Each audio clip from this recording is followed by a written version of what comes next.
All right. Welcome to the stream, everyone. We are back again after a fun stream last night. We are here to talk about all the nerd talk, nerd news, and nerd nostalgia we can here on WoW Wednesday.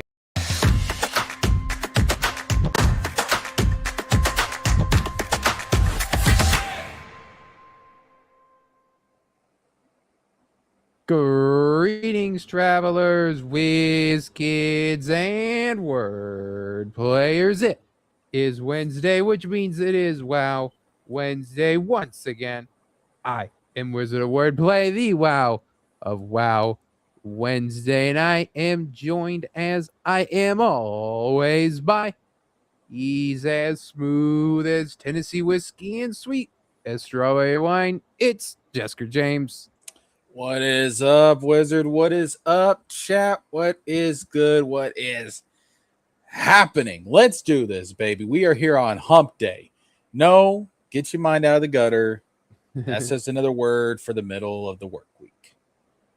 Yep, even though for me it is my Saturday, but regardless, may be hump day for some, but not for others, but it is always Wow Wednesday for me.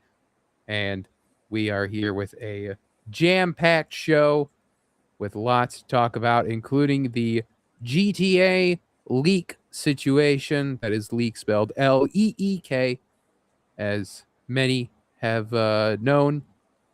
We also have our DCU check-in, as James Gunn has announced the next show to come to the DCU. Of course, we already knew it, but he's given more information, and he's even teased us with some more stuff. If you didn't think that what he was cooking was leading to something cool, he's thrown out some hints here and there. So we got that, plus the Marvel and DC movies AI usage, and they are under fire for that, and much, much more if we can get through everything else.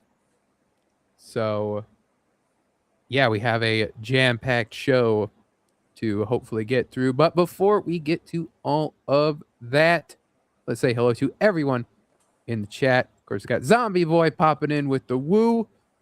Welcome, Zombie Boy. Baki saying hey to everyone. And Bats with the links for us earlier today.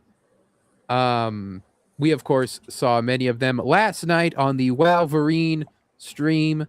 That was a fun one we got through. We had a long-ass trek through a Weapon X facility that took a lot longer than I remembered it taking originally. And it's like, man, how much of this damn game is this Weapon X lab? But You know what else is pretty long? what's that, Jessica? All right. So again, get your heads out of the fucking gutter, people. Queen So stream. I did just get some information. Apparently, Tetsuya Nomura said that Kingdom Hearts 4, the script for it is almost twice as long as Kingdom Hearts 3. For the way that this gaming industry was, I thought you were going to say that the script is almost done. I was like, hey, it's close to being. It's like, what the fuck? What do you mean script's almost done? Dude, that's nuts. That's gonna be a long ass game. So does that mean, like, is Kingdom Hearts 2 technically longer, or like?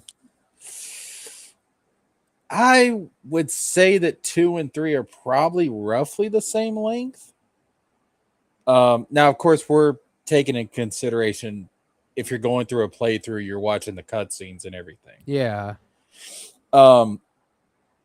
So I think Kingdom Hearts 2 cutscenes and everything, probably you're looking at about 20 to 25 hours. I'd how long to beat. I'd say Kingdom Hearts 3 is probably roughly the same. Says how long to beat, main story 32 hours for Kingdom Hearts 2. Yeah, if you bitch. Because we're not going to count data fights. We're not going to. No. I'm talking about just the main story.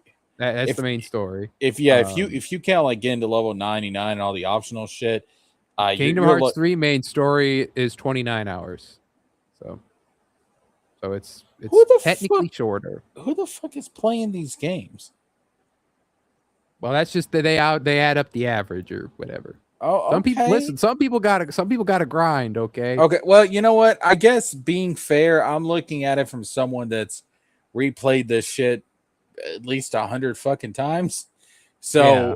I mean, I kind of know la dee da, Jessica. I know where to go. I know, like, all right, we're in the underworld now. We just saved Megara from the dog heartless. Okay, let's go to Hades' chamber. This is the way to Hades. Kingdom Hearts 2 has the world replayed slog. Yeah, but you also got to consider that Kingdom Hearts 3's worlds are just longer in general. I suppose. I mean, each Kingdom Hearts 3 world is going to take you 2.5 hours, compared to probably an hour for the first visit and 30 minutes for the second visit in Kingdom Hearts 2. But regardless, welcome Noxie and Roygen, who were also there last night for the Wolverine stream. Yeah, so Kingdom Hearts 4, I mean, if you look at like how long it's going to probably be in just Shibuya alone, and then we get all the Disney stuff, like, well, I guess Shibuya will be the town, the Traverse Town, the Twilight Town. It'll be the hub world. Yeah. So we'll be going back and forth to it, and the story will happen around it and conclude there as well, or something. Who knows? But I expect it to be very similar to Radiant Garden, in Kingdom Hearts 2 where we're going to be going back there multiple times throughout the story. Yeah, that's the one thing that we didn't like. Twilight Town doesn't feel like the hub. There's just no hub in that game. No, Kingdom Hearts 3. there really is just there is no like big original world, which would have been fine if we would have got other original worlds, even if they were all smaller than the Disney worlds. But you can tell they clearly wanted to focus on the Disney worlds for 3. But still, you got to think, man, 29 hours. Let's just go based on that. You know, I think it's really more like 25, but okay. How much of a difference is that really though? Like, well, it's 4 that's extra like an hours because I mean that's like how many worlds are there and how many like just hall wugging and experiencing every corner of the thing. Yes, so we're looking at like bare minimum. We're probably around 50 hours for the main story. That's insane, dude. I mean that I guess that too is also probably it's not the length of 3 and Remind. It's longer than that even. Yeah, I mean, because once you do like all the optional stuff in 3 and especially in 2, I mean, you're looking at about 50, 60 hours on your play clock. Yeah, those fucking mushrooms, pieces of shit, eat my ass. They're not that bad. No, but they are just like the juggling one outside of the tower. That was some bullshit. I had to use the magic dry form to like juggle him that way. You used wisdom form for that shit? Yeah, because you can just shoot him up in the air, and you can literally just sit there and spam it, and he just goes in the air like infinitely. Master form's a bit better on that one. Whichever one is the projectile, man. Yeah, because I think if I remember correctly, the way that one works, you can use the shit. I forget what the one is. The Keyblade that you get from the Goddess of Fate cup. Empty out your magic. You'll automatically go into berserk mode, which means you won't have a finish combo. Yeah, you can do. Yeah, isn't that how you beat Lingering Will too? I mean, I maybe in some strategies. I think that's the cheese. The Lingering Will cheese is to use the limit thing or whatever it's or the finish thing. But the thing is like with that Keyblade, like you go into berserk mode, so you don't have a finish to your combo. And to kill a boss in 2, you have to use a finisher on your combo. Yeah. But so the way the strat works, you use that Keyblade, you go into berserk, you go into master form, and you're able to do all that damage to it, do all those hits to it with 2 Keyblades. And of course, master form has a lot of like aerial combos. That's like its main thing. Without ever doing a finisher. So it allows you to like stay right next to the mushroom without knocking it away or anything. And that's the strategy I always use. Yeah, I remember looking at different ones and I was like, oh, I'll use my brain can wrap its head around this one where it's just sit there and hold down attack and it'll just juggle it infinitely. But the key to the mushrooms is drive forms and drive form abilities. Yeah. I don't want to say I preferred the flans in 3.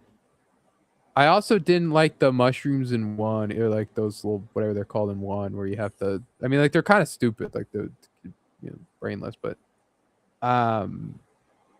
yeah, just in general, it's like I don't really like those mechanics. It's too Japanese. I feel like that's something like there's definitely like a Japanese dev thing to be like, let's put this mini game bullshit in this.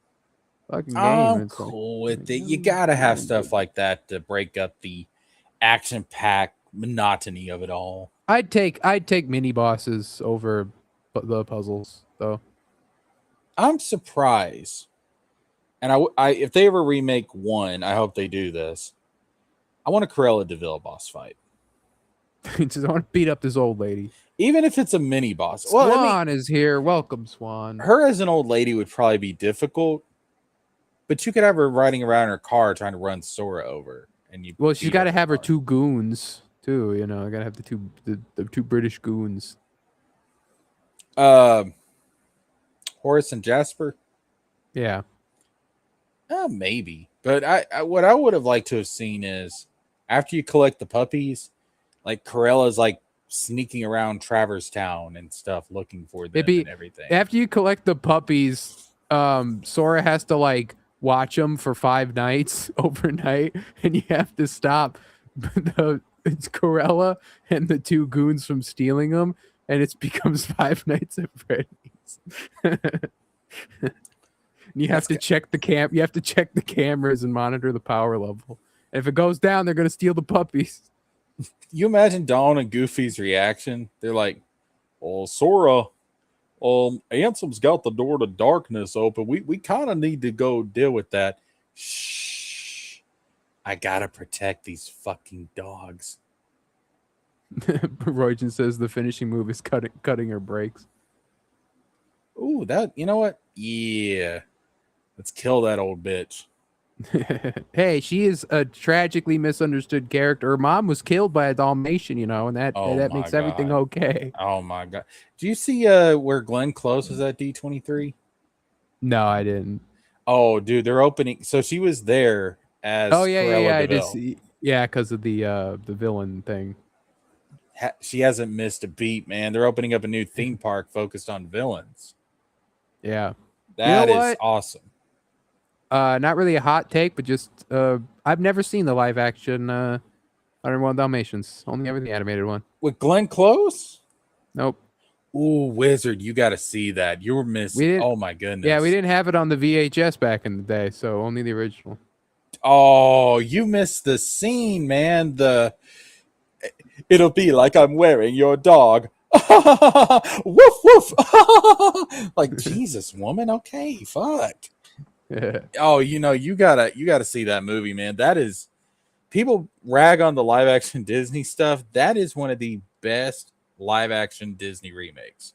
Well, that was before they were like, this was before they did it as a cash grab, right? Like it was just they had a dream, they had a vision, and they wanted to do it.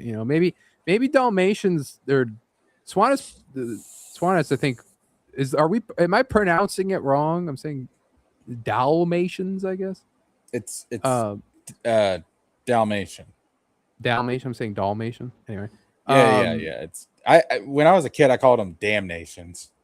So either way, like I don't know if that was like it didn't perform enough at the box office back in whenever it came out. And so it was like considered maybe like an unsung movie. So they're like, oh, let's do it live action later. Like I wonder what made them do that in live action. Oh, like, no, before the cash grab era. Oh no, it did really, really well because they made a sequel. That's true. 102 Dalmatians. Yeah. Oh my god, dude, that fucking Corella Deville song. Only time will tell if Corella is ever from heaven. Woo! I only remember the ending to that movie, says Virgin. Anyway, Jasker, besides measuring the length of Kingdom Hearts, what'd you do this week? I really didn't do well. Okay, I did some very monotonous stuff. The most exciting thing I did over the weekend is I got an oil change. Nice. So my car is running a little bit better. I did get a haircut today. Nice. Because this heat and my long hair, it's starting to piss me the fuck off. this like you down there in the south, it's like this heat, this flower is wilted. This flower is wilting, I do declare. I gotta call my barber and have him trim me up something fierce. Yeah, I was sweating like a bitch today, and I was like, you know what, man, fuck this. I can get into the to the barber shop before they close. But no, I got a haircut today, and of course, I'm gonna go ahead and bring this up. We need to give our dues a respect. Well, hold on, because we do have the end of the show. You want to do it then? Yeah, let's do it then. Okay, we'll do it then. because I like to do like get all the news out of the way, and then we talk about it probably before we leave. So Okay, that's fine. Yeah, that's good. uh But that's really it. uh watch the Lanterns episode. I did. Still good. Still Yeah, good. it's still good. Now I do I gotta want I do gotta dig this out though. You say what you're gonna say. what's your opinion on Sinestro? I acting is a I gotta see him more. Acting's a bit um like I want to say like wooden. It's just not what I'm like. It's hard to compete with fucking Mark Strong or whatever. Right? It's like it's hard, you know. It's a different approach to the character. Um, this is a Hal and a Sinestro who have history. Yeah, and it makes sense because like his whole last line, right, about like, oh, John is the he's the replacement, right?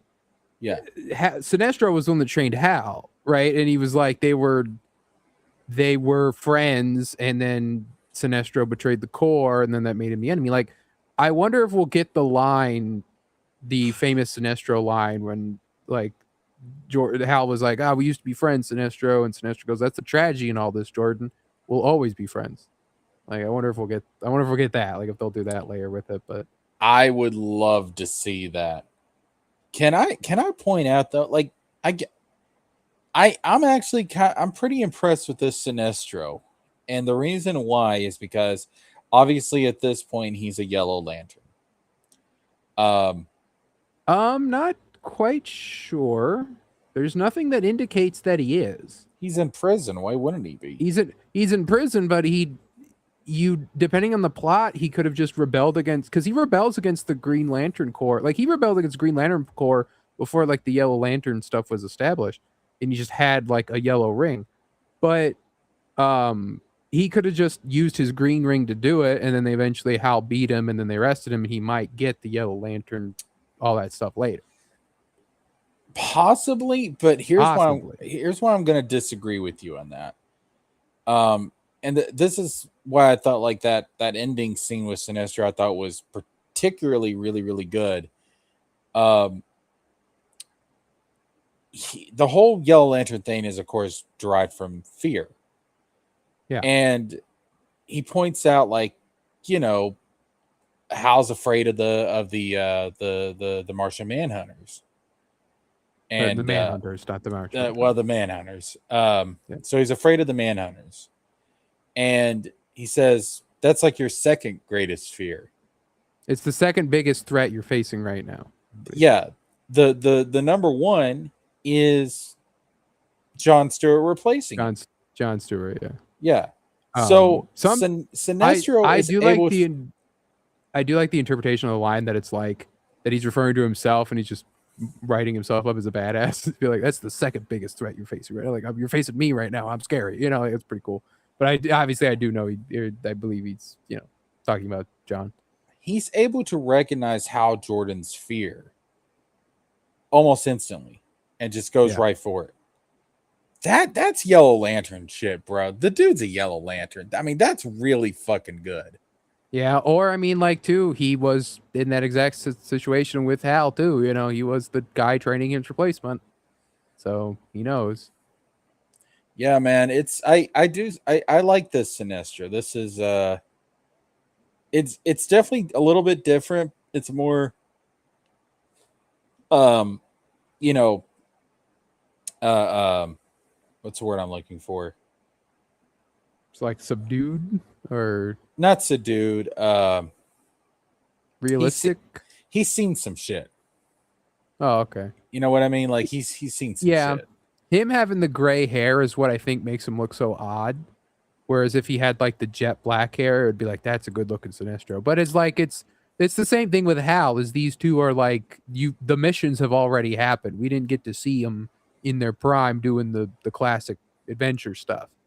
But from what could have happened, it looked pretty cool. You know, we just didn't get to see it. Which is my one gripe with it. It's like, come on, there's some cool stuff here. It's don't waste it. Dude, give us an animated show or something. Yeah. But yeah, no, I still I didn't like the ending of episode 1, but Mm-hmm. This episode just does not address at all, no, it doesn't, and I'm still which is good. very You can kind of forget about it a little I'm bit. very concerned still about that. We'll see where this goes, but overall I did like episode 2. So do you believe the theory that John's ability to hold the constructs even when he's knocked out will be their way to give him the actual suit?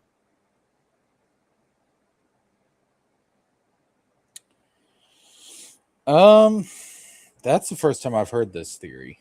Yeah, that was my thought, and then I saw some comments that echoed the same thing. Where basically, he'll be able to construct the suit and give him like the sleek black and green suit. And as it's the ring always controls the suit in every other medium ever, they just went with an actual costume this time. But because he can be knocked out and still have it there, and and all that stuff. I'm not against that. Yeah, I think it works. Yeah, I'm not against that at all. So one thing that is interesting, so you notice that Green Lantern suit that like we see it. Which one?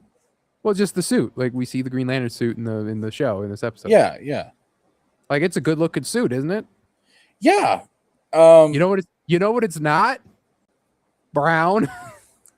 Yeah, I mean, was it just the lighting of the trailers? I mean, no, they color corrected it or something. Like, because you go back and watch that trailer, thing's brown. We talked about that. This suit's fucking brown, but you watch it, it's like, no, it's green and black. Like it looks perfectly fine. It needed white gloves, is what it needed. It needed the white on the gloves. Then it would have looked amazing. But yeah, they either heard that everyone said that the suit looks too fucking brown or too fucking yellow and color corrected it in post or something, or it was like not finished or what. But well, see, that's what I'm thinking. Like, did they record the footage for the trailer before they finalized the suit? I have no idea. Like, because it's all the same. It's just colors are slightly. It's green, and where it was brown. And all the theories about how the suit's kind of yellow because he's secretly a yellow lantern. Like, it didn't have that ain't panning out. Well, I mean, it's not yellow though; it's brown. It's brown. We were all talking about the brown fucking lantern, but even the Funko matches this suit, and Funko usually gets everything like super early, so maybe it was just like a fuck up with the trailer people or something. But then you'd think you'd like, I don't know what you'd do, but yeah, that's what happened. That trailer is different. That suit is different. I don't want to live in the timeline where he's in this suit because that would have really hurt. Because I love the casting of Hal. That's the shit lanterns. Yeah, that was. We went on the whole bit about how it was the shit lanterns and they use shit for weapons and then they could give you diarrhea. Yeah, man. It's like, I mean, what is their motto again? It's something like evil will suffer from my anal spray every time it's Taco Tuesday. Yeah. In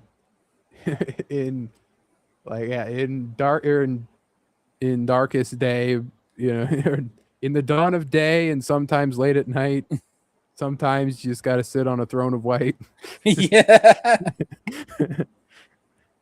Oh, somebody's going to make a fucking Robot Chicken parody of that shit. You know that, right?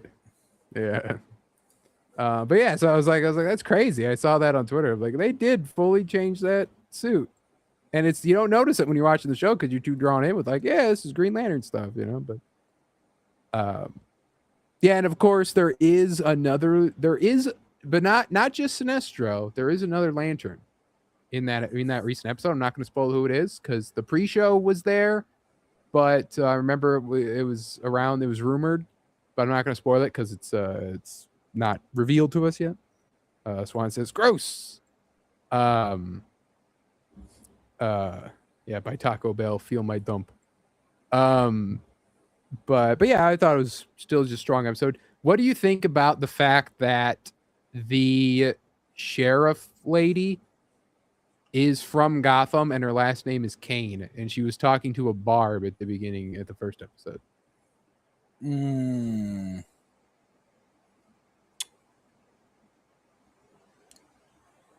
I wonder if it's possible that he's about ready to reveal Batman. And I don't mean let me clarify something. I don't mean in the show. I don't think we're going to see Batman and Lanterns. That's not what I'm If we saying. see Batman, we're seeing Batman and Clayface. But I wonder if this means that behind the scenes they're almost ready to show the world they're Batman. Yeah. Uh, So some people have speculated that, well, immediately. So obviously, Kate Kane is is Batwoman, right? This woman's name is right. Carrie Kane, which does scream like 1960s or 30, like that seems like a name from the classic comics, but it's not.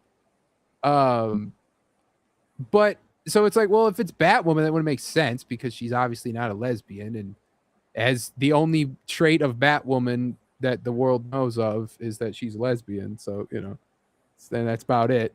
Dude, I Um, forget that Batwoman even exists half the time. Like, yeah, she doesn't get it. She got that show, and then Ruby Rose hated it, so she left, and then they got a new Batwoman, and there's legit times where somebody brings up Batwoman, and I'm just like, oh yeah, that is a thing. that did happen. Yeah, because I mean, let's call a spade here, bro. When we think of like the females in The the Bat Bat family. family, it's Yeah.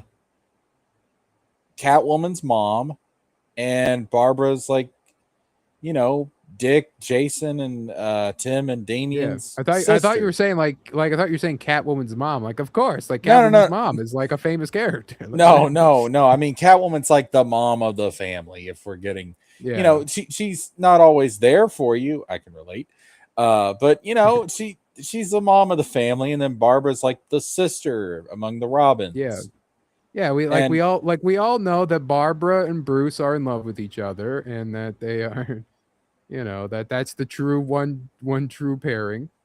And that's like her you know, father, bro. no, I mean, hey, you see the Killing Joke? You see that movie? See what I happens? I want to pretend the first half of that movie never We happened. skip over the first half Oh, hour. Then oh, we skip every over time, it. every fucking time. No, no. I've gone on record before. I think I stated like if I was doing my own version of DC, uh, I'm kind of partial to pairing Jason and Barbara up. Yeah, we talked about that because I said that they did that in Three Jokers, and then it wasn't bad. It kind of Yeah, fit they that both story. got that shared trauma with the Joker. Like, I think It those two could hit it the off. problem with putting Dick with Barbara is a little orange alien in Happy Harbor, Maine called Starfire, and I'm that gonna I'm Starfire gonna and Dick work pretty well. yeah I think that Starfire and Dick Grayson that's who She's that's who carrying I pair Bruce's together. baby. That did happen. That did happen. They had a miscarriage. That is one of the most disturbing fucking no, Thank it's God thank God that's not canon to the DCAU, even though it like bro. tried to be. It's like with the Wolverine and Jean thing, man. I don't need to picture Barbara and Bruce together. Like, ew. I don't know No, why. man. I don't know why Bruce Timm ever did that shit, man. And that thing, that thing hangs over Batman Beyond like a damn like sword of Damocles, or like an albatross on his back. Like it ruins Batman Beyond in a lot of ways. It's so weird, And man. it's isolated to that. It's not in anything else. It doesn't have it in the animated series. It doesn't have it in Justice League because of the bad embargo is not even there. It's just only Batman Beyond. It's like, oh, by the way, yeah, these two were fucking. It's like, come on, The like, why'd you whole do time, that? they were fucking, bro. It's like, stop. No, And that's man. the one that it's confirmed he cared the most about too, because there's a point where he goes through the pictures of his love interest, and he hangs on Barbara's longer. It's like, oh god, so bad. I'd love the DCAU, but good God, I don't know what they were thinking. And there's two things that suck, and they're both Batman Beyond related. What's that? Terry being Bruce's clone kid is the second one. I'm not gonna say I like it. Does it It ruin? undermines Terry's whole character. Yes, I don't know if I'd go that because far. he's only special because he's Bruce's clone son, and it makes his dad a weird cuck. His sperm Yeah, goes into another like his dick carries another man's sperm, for God's sakes, into his own wife, and it raises another man's kid.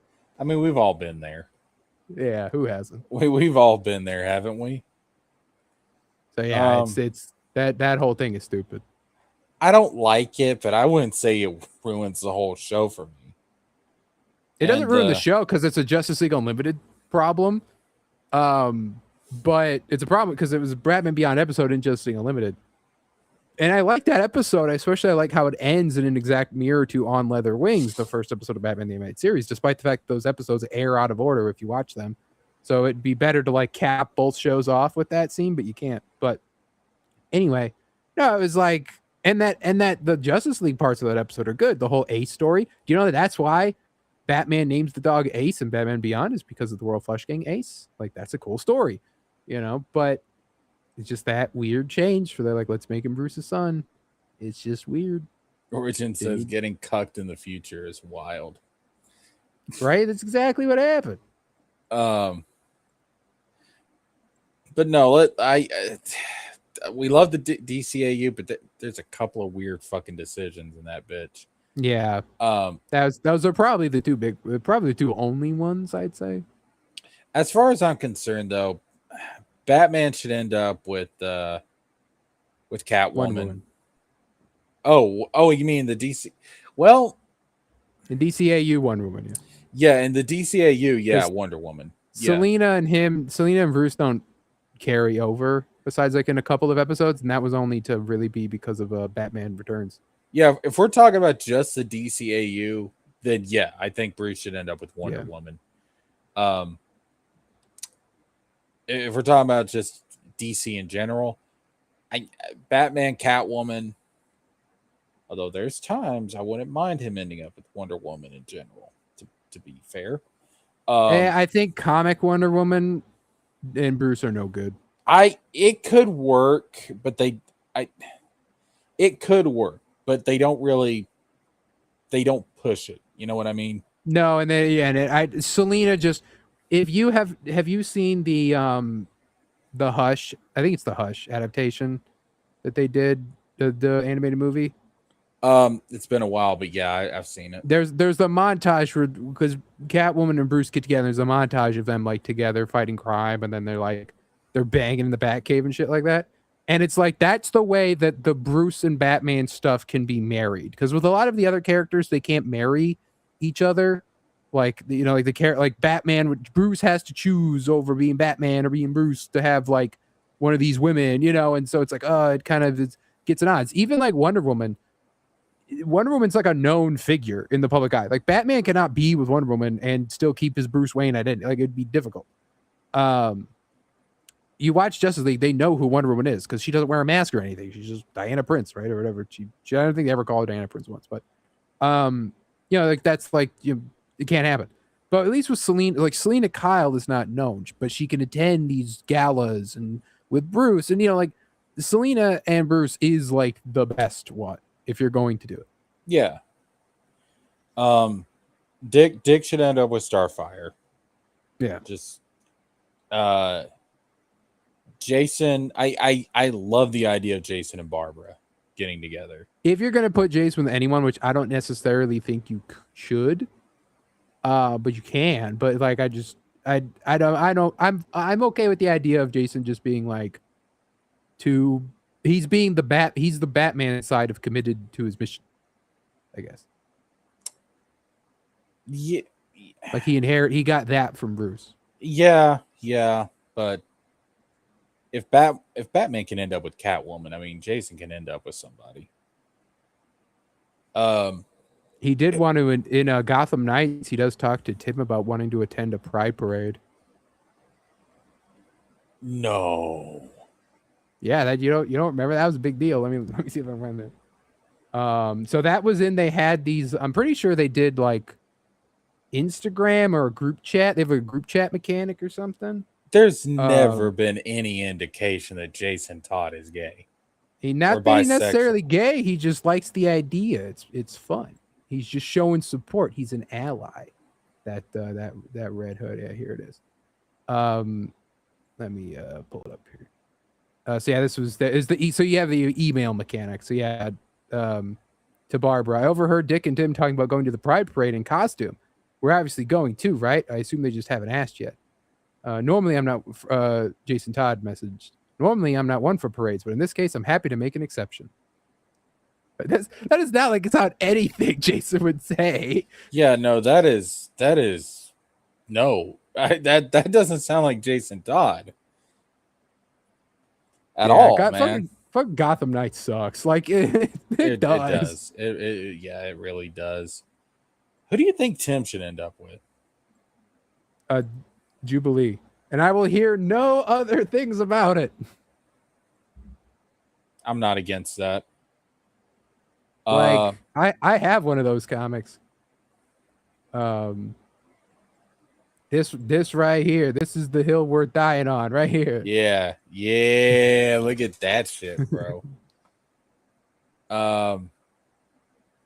I don't know who I would pair Tim with, to be honest. This isn't canon to DC, but it is canon with Marvel, and that's crazy.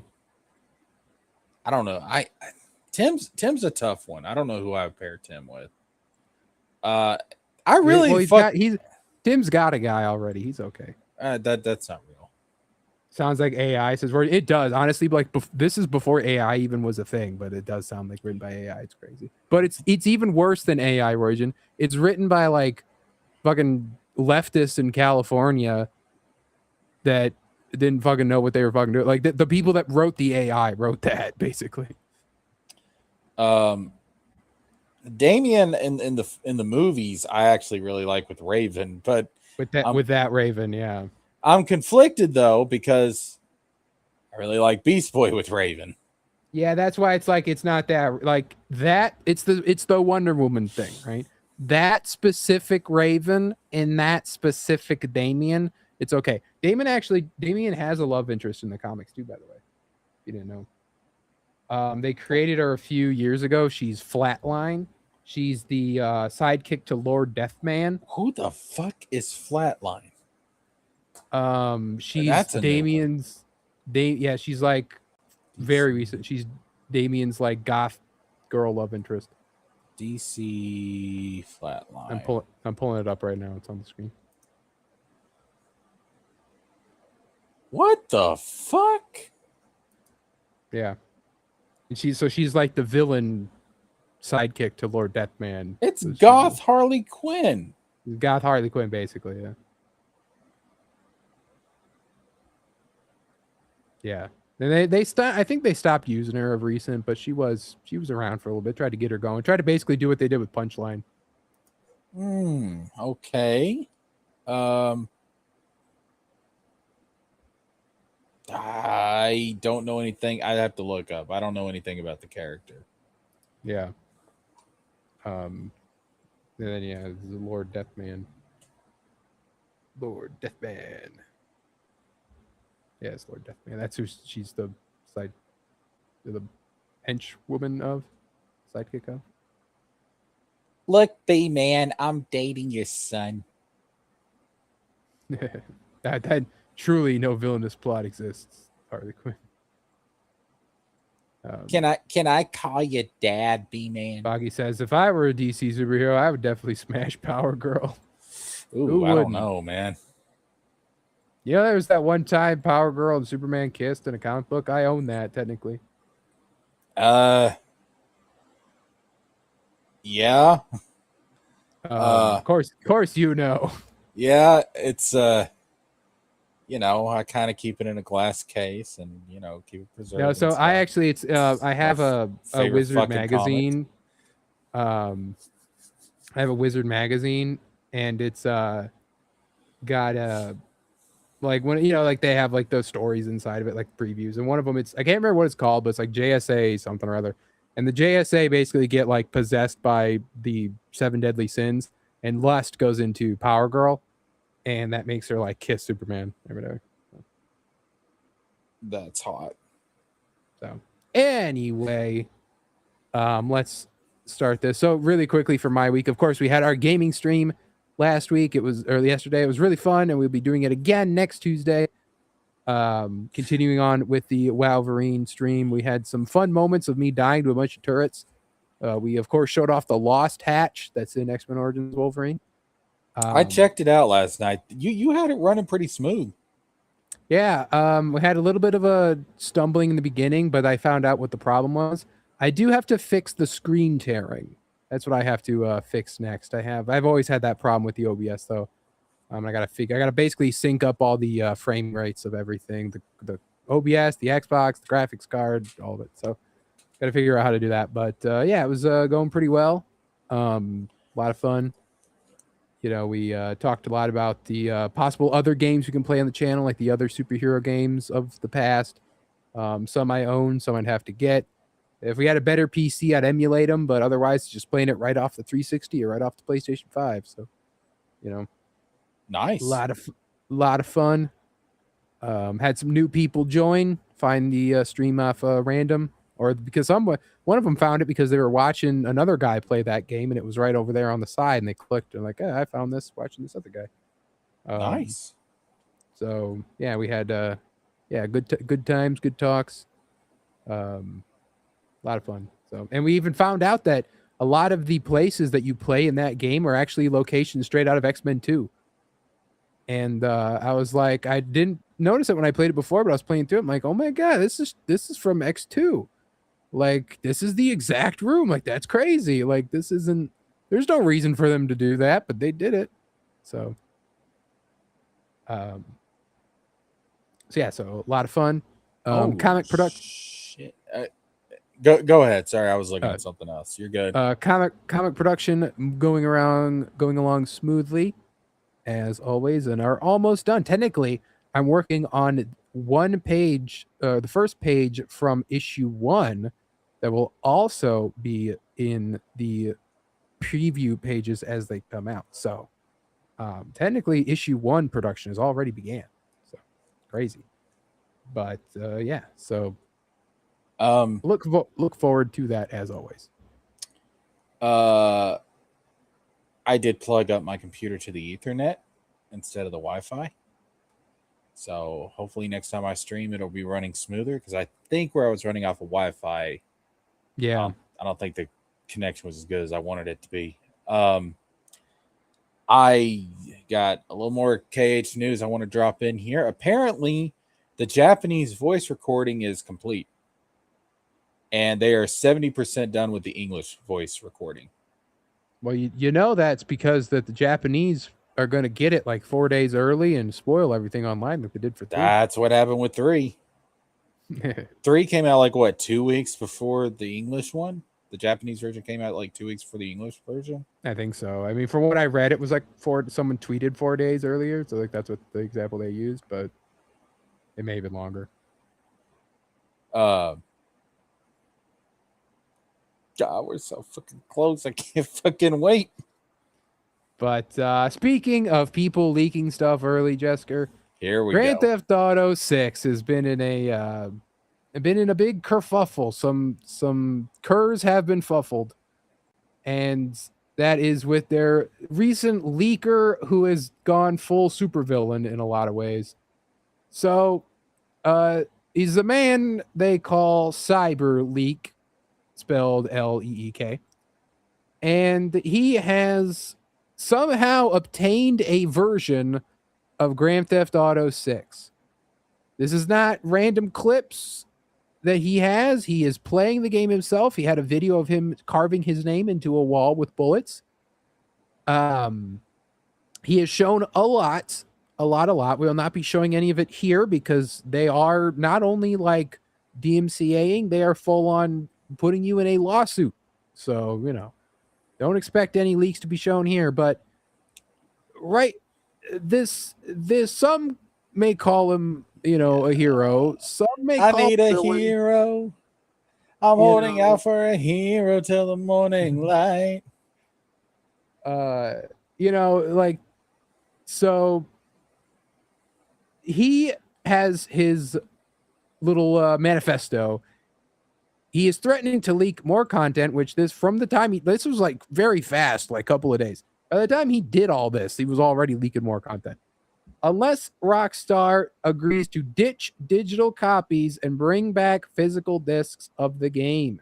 That is what he's doing. He is literally like, it's not about the money, it's about sending a message. Yo, man, I'm of two minds on this, okay? So on the one hand, fuck the corporations. Yeah, fuck the corporations, man. Power to the people. That's right. Workers of the world unite. Unite. That's right, motherfucker. Break your chains. Break your chains. Viva la revolution. On the one hand, the revolutionary inside of me fucking loves this. But on the other hand, I feel like this guy's probably going to jail. If they could catch him, they're gonna catch him. You know they're gonna catch him. But fucking Blackbeard, they're gonna like behead him and hang his head off the bowsprit. Yeah, and his body's gonna circle around fucking Rockstar's headquarters 3 times in a row, just like Blackbeard circled the fucking ship. Yeah, I'll be like hanging there, all pirates, ye be warned. So obviously I don't like the idea of there not being physical versions of a game. I think it takes away power from consumers. Until we get laws that protect digital ownership to a much greater degree, which is not going to happen anytime soon because, you know, old politicians still need their kids to help them log into Facebook all the time, blah, blah, blah, blah, blah. They don't understand technology. So that's not going to happen anytime soon. We need physical games. We need to be able to have that option. Again, there's a lot of people that they just do digital because fuck it, it's more convenient. It's convenient. Yeah, you get it that day. Yeah, and especially if you have like a midnight launch. Yeah. I mean, a lot of times the game's already pre-downloaded and stuff when you order it through the PlayStation Store, the Xbox Store. Yeah. And or get the digital deluxe edition. You might get it a couple days early before the even physical comes out. Yeah, and it just needs to all it has to do is install at that point. Yeah. Which I get it, and especially like if you're streaming a lot and you need to, like, that's part of your job is to get the game the second it comes out. Yeah. I get it. Like, so I'm not wanting to take away digital. I just want a world where they both exist. Which is a world that we had like a few months ago before PlayStation was like, yeah, we're not doing that anymore. Yeah, because I mean, I've got a mix, man. Like, I've got some games that are just digital. Yeah. I've got some games that are physical. There's a couple of games I got fucking both, but I don't like the idea of having one of those options taken away. I don't like it. I don't care for it. So this man doing this shit right here, I'm going to be real with you, dog. I'm all for it. All right. Fuck it. All right. Hold these people to the fucking fire. All right. Viva la revolution, as far as I'm concerned. Now, the problem is that they don't care. Like, they're not like, they care, but they're not going to be like, oh, of course, let's do that because you're threatening to leak. Like, they don't give a shit. Like, you know, unless he gets the whole game out there. That's the thing, is that the worry was he was going to show the ending. But so far, there hasn't been no showing of the ending. And so the idea is that he has a playable version, but he doesn't have the most recent one. And according to Rockstar, they're still kind of like working on it. So it's, you know. Do me a favor. Who knows what he's got? Do me a favor real quick. Can I ban Roygen forever? Roygen says Jesker has the physical and digital copies of Last of Us 2. Hey, I technically have the digital, but only because it's on the PlayStation library. I haven't played it yet, though. We know, I've told this story, bro. We know the story. As soon as I got that game home, I put that shit in my PS4. All right, I booted up. I was so excited because to me, The Last of Us is probably the best PS3 game. All right. You didn't know about any of the spoiler beforehand, like the rest of the no, world did? no, That was out no. there like crazy. That was like months before release. People knew about that I shit. actually try to avoid this shit, bro. Hell no. So I threw that bitch into my Well, PS, we saw where that got you, huh? and we got yeah, you ain't fucking kidding. And then as soon as I see Joel die in the way that he died, within like the first 30 minutes, I stood up, I ejected that disc from my PS4, I drove all the way back to GameStop, and I returned that bitch. Um, hot take: the show did it better. Still kind of sucks, and I wish it didn't happen, but show kind of made it work. And If he the show was always going to make it work because the idea of playing as Abby was stupid, but the idea of watching Abby is perfectly acceptable because that's how I TV works. why would yeah, I never understood why do I want to play as Abby? Yeah. Oh, we're gonna make you understand her and you're gonna empathize with her. Motherfucker, she killed Joe. I'm not she killed fucking Joel. I'm not empathizing with this bitch. Yeah. Are you E- crazy? Even though it does pain me to have to not like a character voiced by Laura Bailey, but you know, it has to be done. It has to happen. But no, man, mm, that was that was one of the biggest fucking disappointments in all of gaming. But anyway, so yeah, so not only is he fighting hard for the physical games, he also went on his little bit of a supervillain Riddler-esque rant where he proclaimed in the Discord, I don't know whether or not this is him or not, but you know, quote, "Twinkle, twinkle, little leaks, showing off what no one seeks. Vice City glowing in the night. GTA fans chasing every sight. Twinkle, twinkle, little leaks." So, you know, this was Oh man, this guy is fucking awesome. um I love him. That's great. he also had another thing as well. He said, doubling down on the whole physical releases thing, quote, "They want to take away your right to resell. The peaceful route got us nowhere. This was plotted by them for years. It is time to fight now or never." He has declared war on this here Rockstar and their lack of physical release. But he also not so this every clip is marked with like a Bitcoin thing or like crypto coin thing. And so he actually got like millions of dollars and then burned it Yes. all to be like, I don't care about the money. It's literally about sending a message. Like it was literally what he said. I love this guy. This guy is awesome. Cynic says Jesker then went home and had sex with his PS4 to make up for it. All right. All I gotta say about that is this.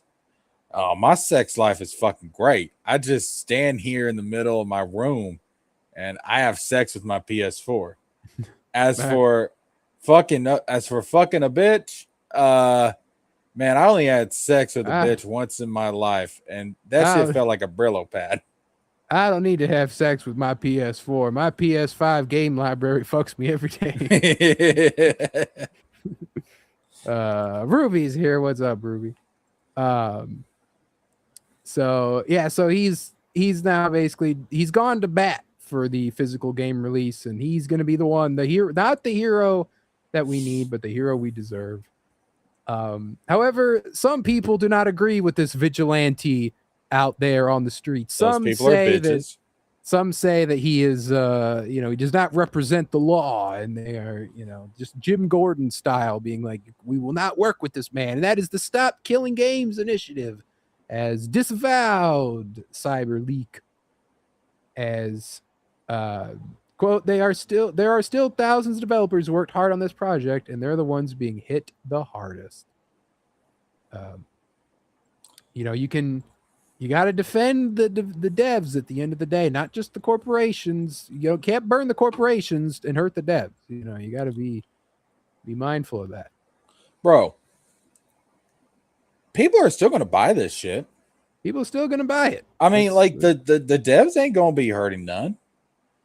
This dude could literally link the entire game right now online, and if he did, the trajectory of this whole show fucking shifts, because we're going to talk about that shit.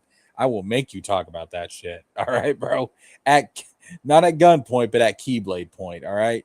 Uh, Uh, but no, like Ruby, I mean, he could literally do that tonight, the entire game, leak it online, and you know what?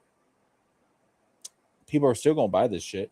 yeah, I'm still. It's that I knew about the story of Red Dead 2 before I played it, and then I played it now like twice or three times, and I still love it to death. Um, I mean, there is nothing. There's literally nothing that could happen save the end of humanity as we know it that would prevent this game from being the best-selling game of all time.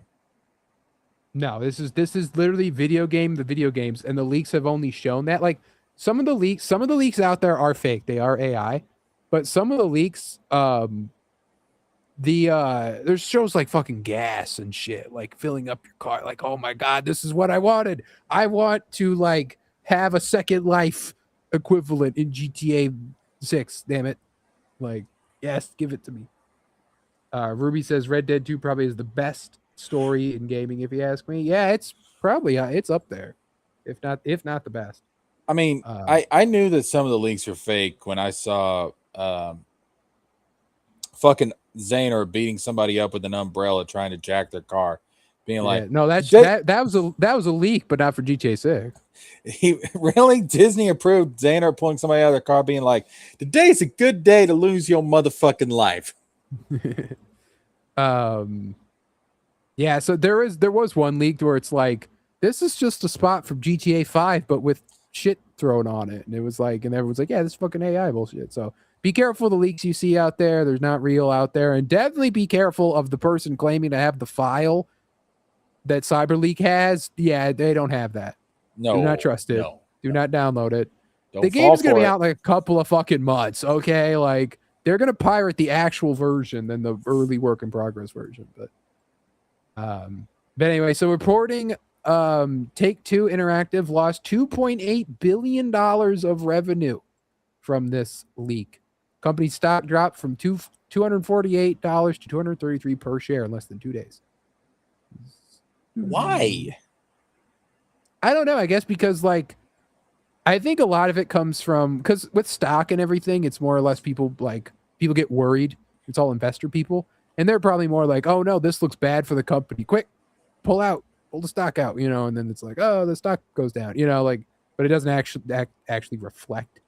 It's just usually bad thing happens. Stock price goes down, then it'll probably jump up. Um, so But they're still gonna make fucking bank. Like, I, this is ridiculous, bro. Listen, there's no reason the stock prices should go down because I'm telling you right now, the amount of money that this thing is about to make is going to just be absolutely historic. I'm not exaggerating that. I'm not trying to stretch that. I'm not being hyperbolic. I am telling the God's honest truth that the amount of money that this thing is about to make is going to it's going to be you're going to hear this on fucking Fox Business and CNBC. It's going to be yeah, ridiculous. It's going to be nuts. probably the most selling like game of all time. Oh, yeah. Most profitable, most everything. But I think it's going to break more records than that. I mean, it's going to be nuts. I mean, it's going to be absolutely nuts. We do have word in from the devs. Employees are feeling quote frustrated and exhausted over the leaks. An exec at Rockstar sent out an email to staff denouncing the leaker, promising that the incident wouldn't detract from the excellent work they've done. Because ignoring the just like, oh yeah, stick it to the corporation, right? Like it does suck that like the Wolverine devs had this happen. Insomniac had this happen. For like 3 years, those Wolverine leaks have been out there. Yeah. So it does suck to have just like, here's your whole thing dumped out for the world to see before you get the chance to actually announce it to everyone. And it does suck, even though it's still going to sell gangbusters. I haven't seen anyone be like, well, I'm not going to buy it now. Like there's a lot more people just want to see it. And the problem is that Rockstar signed a deal with Netflix. So tomorrow night, Netflix is actually going to get the first like extended look at GTA 6. I don't know what that means, if we'll be able to even like show that on YouTube. Like to like go over it. We probably won't be able to. But that's why like normally when something like that, normally when a leak happens, unless there's some legal thing, they're like, fine, fuck it. Here's a YouTube video to show you everything the leaker already showed you. Fuck it. You know, right? Like they could do something like that and get people hype again and take the distract from the leak. But their hands are tied because of the Netflix deal. So, you know, they have that going on. So I in all seriousness, like I understand why they're frustrated, but I really think that they need to understand that it's like at the end of the day, it's not going to take away from the game. no. It's not going to take away from the launch. Like it's just not. So I get it's frustrating. And here's the thing, like if this was happening like a couple of years ago when the game was still like in the middle of development and shit, like before they announced it, okay, like that I would get it because they just ruined the whole fucking surprise. You know what I mean? Like Yeah. I get it. Like because that announcement was fucking huge. But we're so close to the game coming out at this point that everybody's already locked in. So I understand their frustration, their worry, but I really think they're blowing it out of proportion. I don't necessarily think it is. I mean, not necessarily that it's like out of proportion, but the idea of like they obviously wanted to surprise everyone with just the coolness of the game, and then they have that taken from them. It does, it takes the wind, out of your sails. That's the good thing about games, though. Seeing a game and playing a game are two different things. And there's only one way to play the game. You have to get the actual fucking game. Yeah. So then Rockstar hasn't yet figured out who the leaker is or how the leak happened. Inside, it's all hands on deck. All as managers working to figure out what happened. Rockstar's leaders and many employees are angry about what happened. In the meantime, employees are continuing to work on the game as they get closer. Like they're still working on it, and it's coming out in November. Like the state of gaming. They're not working on it. They're putting finishing touches. You know what that means. If they were still like, man, we got to get this final level done, man. We haven't even started on the final fucking chapter of this game. Holy shit, man. Like, there'd be a serious problem, bro. Yeah. So Netflix had their tweet that was like, about 5 days ago. How many days until Grand Theft Auto 6 extended look? Of course, it is tomorrow night. And look at this here, 5.4 thousand comments. So this was reminded like during all the leaking, and it's everyone just you trying to ignore it, bro. We got an extended look all week, LMAO. We've been seeing the Grand Theft Auto leak this entire week, and so this is fine. Does he know? There was one there was a lot of like funny where it's like, you turn on the Netflix extended look and it's a guy hanging live on stream. And another one was the scene of the Joker when he has the fake Batman tied up and he's filming it all with the camera and he's like, "What's your name?" Like, why do you like? Are you a game leaker? No. Why do you dress like what? All that, that'll be the what they're gonna show is killing the guy live on stream.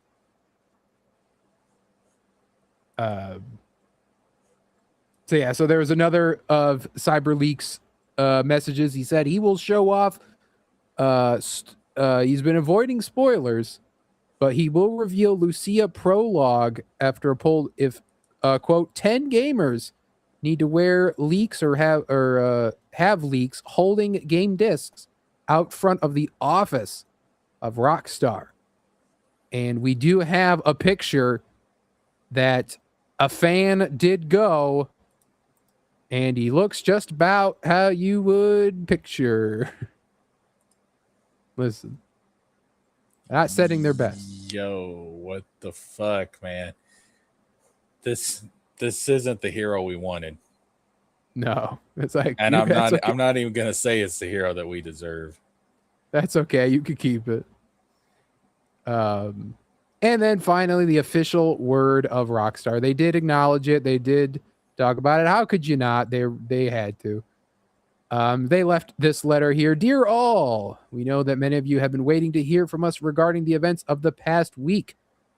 It would be an understatement to say that having videos of Grand Theft Auto 6 gameplay leak in this way have been heartbreaking for our team. And this is obviously not how we intended for you to see the game after all this time. We are very sorry that everything has taken as long as it has, from getting the game finished, nearly there, to sharing more details and official gameplay, and providing the community with everything you want to know.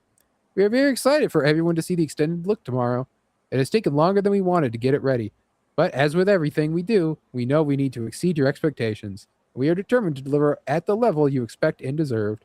While it is unfortunate that the intended game experience may now be impacted by some spoilers, we hope that everyone will wait a bit longer to experience the game for themselves on November 19th. I want to thank everyone in the community who has reached out and messaged of support this past week. If you've reached out to Rockstar for support about the leaks, you are a fucking like bitch. Like that's stupid. Like I understand being, but to actually like email like or DM Rockstar, the $1 billion fucking company, and being like, "Hey man, you doing okay?" like, like come on, they're not gonna fuck you, bro. Your words have meant more to this team than you can imagine. Ultimately, we're making this game for you, and without you, we would not have the privilege of making games. We look forward to sharing more with you soon. Sincerely, Rockstar Games. So, this is more than Insomniac gave us. Insomniac just buried their head in the sand, pretend none of it happened, and canceled the DLC. Jesus, man. But we did get some. I don't know where this comes from, but it is details. I don't know if they were doing interviews or something, but there'll be reportedly an in-game social media system that you can scroll through and see existing characters blow up through viral posts. Like GTA 5 tried to do that with the Life Invader, but there's just a set post and that's it. Like there's just one page for it. And that's it. Jason and Lucia's bodies can physically change if you eat too much or work out. Their faces change if you don't sleep enough or are on the run, so they can get like tired and fat. NPCs are far more varied and actually uniquely react in real time to whatever you're doing, which makes sense. Character switching is more fluid. You can now instantly switch between the two, while one is the passenger as one is the driver. Players can choose to play Jason and Lucia as a couple or cause chaos independently. Choices you make can bleed into the game much deeper this time. So definitely more of a fleshed out game experience. Well, yeah, you can tell like there was a lot of stuff they wanted to do with GTA 5, but the tech just wasn't there yet, and now they're finally able to express that. I've been seeing a lot of developers with like newer editions of their games saying that like, look, there's shit that we've been wanting to do for a while. Now we can actually do that shit. Like, you do hear that a lot with the I think the PS5 and stuff like that. It's not even just PS5. It's just the new versions of Unreal Engine. Yeah, that too. Like it's the actual development engines just have a lot better tools than what we had before, to where they're able to finally do this shit. Like that's what it really is. Yeah, so that is the news on that. They also have this teaser with a collaboration with NBA 2K27 and GTA 6. And this is honestly pretty funny because it is such the full on like the ball and gun gamer as they're called, like full on like the crescendo to this, the ball and gun gamers play 3 games. It's Grand Theft Auto / Red Dead 2, sports games, and Call of Duty. That's it. Yeah, So it's like we're getting and the official combination of that. they deserve the worst. They deserve all the worst. Yeah, they deserve to have all their like weird, dumb, like stuff that steals your money and everything. Now, They're garbage people. um, something here is a little off. Um, Jessica, Why is there basketballs mixed in with the fruit? so I think it's to show like it's because it's GTA, it's a bodega or something like it's a some type of Get that thing. Wilson ass basketball out of my fucking bananas. I eat Uh, those fucking bananas. What's this, Jessica? I mean, it looks like a basketball, but also it's got the coloration of a watermelon. Yeah, It says 2K. it's a Watermelon basketball. watermelon basketball. Where are you going with this? You're scaring me. It's a, I believe your leftist friends would call this a microaggression or maybe Oh, a macroaggression. for the love of fuck, man. That is white people play basketball too. But I mean, I They, don't know. white people play basketball too. What did GTA mean by this? What did 2K mean by this? Listen, white people are at least 15% of the NBA. Despite making up 50% of the NBA, they commit. I said 15% of the. Look, man, all I'm saying is that white people make up at least 15% of the NBA. The rest are, the rest are black people, and making up, the other 85% of the NBA. They also commit the most. And never mind. I'm just going to stop. I'll get kicked out of the Democratic Party if I keep going. But no, I sort of point this out that it's like, oh my god, you can't fucking do that. Have the fucking watermelon in the basketball. Come on, man, that is not what they were intending. That's not. Of course they weren't intending it, but it's one of those that's like it's unfortunate where it's like you can't do that. Just don't do it at all. You can't do it. Is it bad that I really want to eat that fucking melon ball? Like, I really want to just take a knife and just carve into that fucking melon ball. Like, did you see what was going on with the Target costume debacle? So I heard that it was a thing, but I don't know what it's about. Okay, so I want you to picture this costume that got like what costume would you think like got taken down from Target? Target had to issue an apology for being racist, all this stuff, right? Like Mr. Popo. Your mind goes to like a 2020s, like, oh my god, this is like, like this, it's got to be like the most nothing burger thing of all goddamn time, right?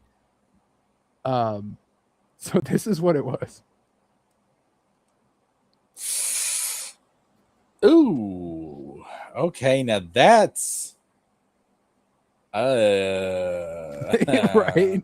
It's like I can't defend that. That's look, man. The watermelon ball was fucking delicious. All right, absolutely refreshing. Good for you too. Watermelon's good for you. But this, oh wow, oh wow, man.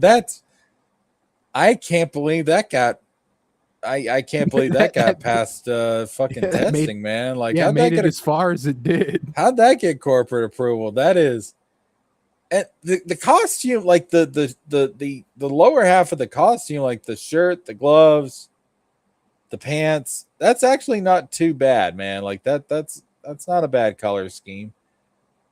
But that fucking face, dude. Yeah, that is man. What is this supposed to be?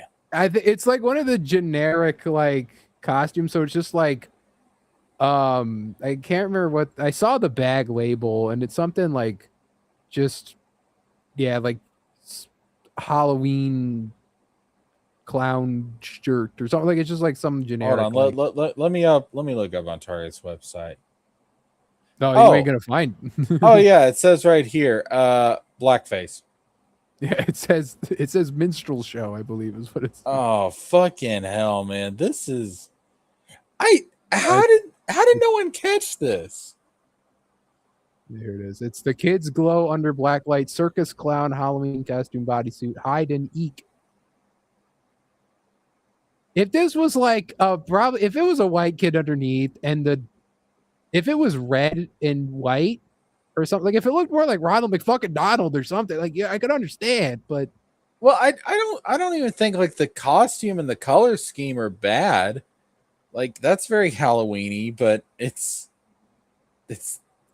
the fucking smile, dude.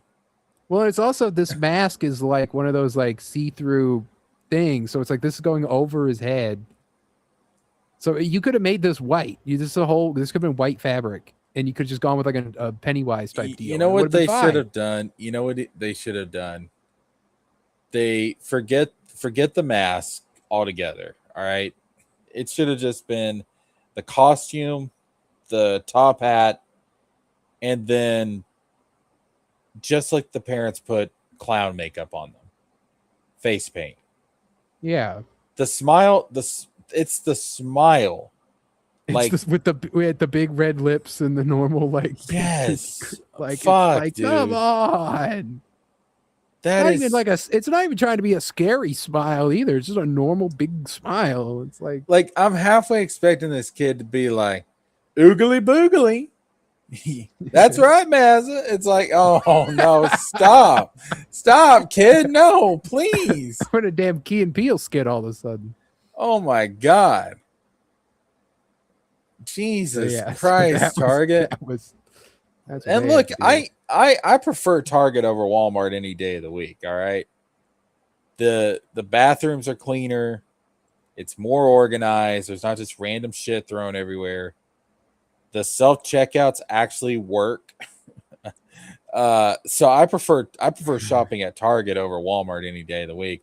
But daggum, Target, I can't defend you on this shit. Y'all are that's fucking wild, man. Y'all are fucking stupid.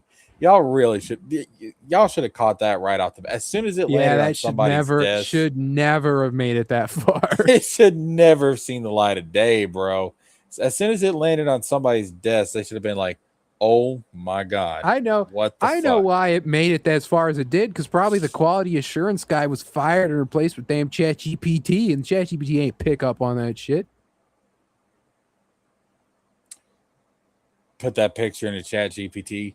Chat GPT, this racist? Chat GPT's like, hell no, dog. I'd be You're like, all good. fuck.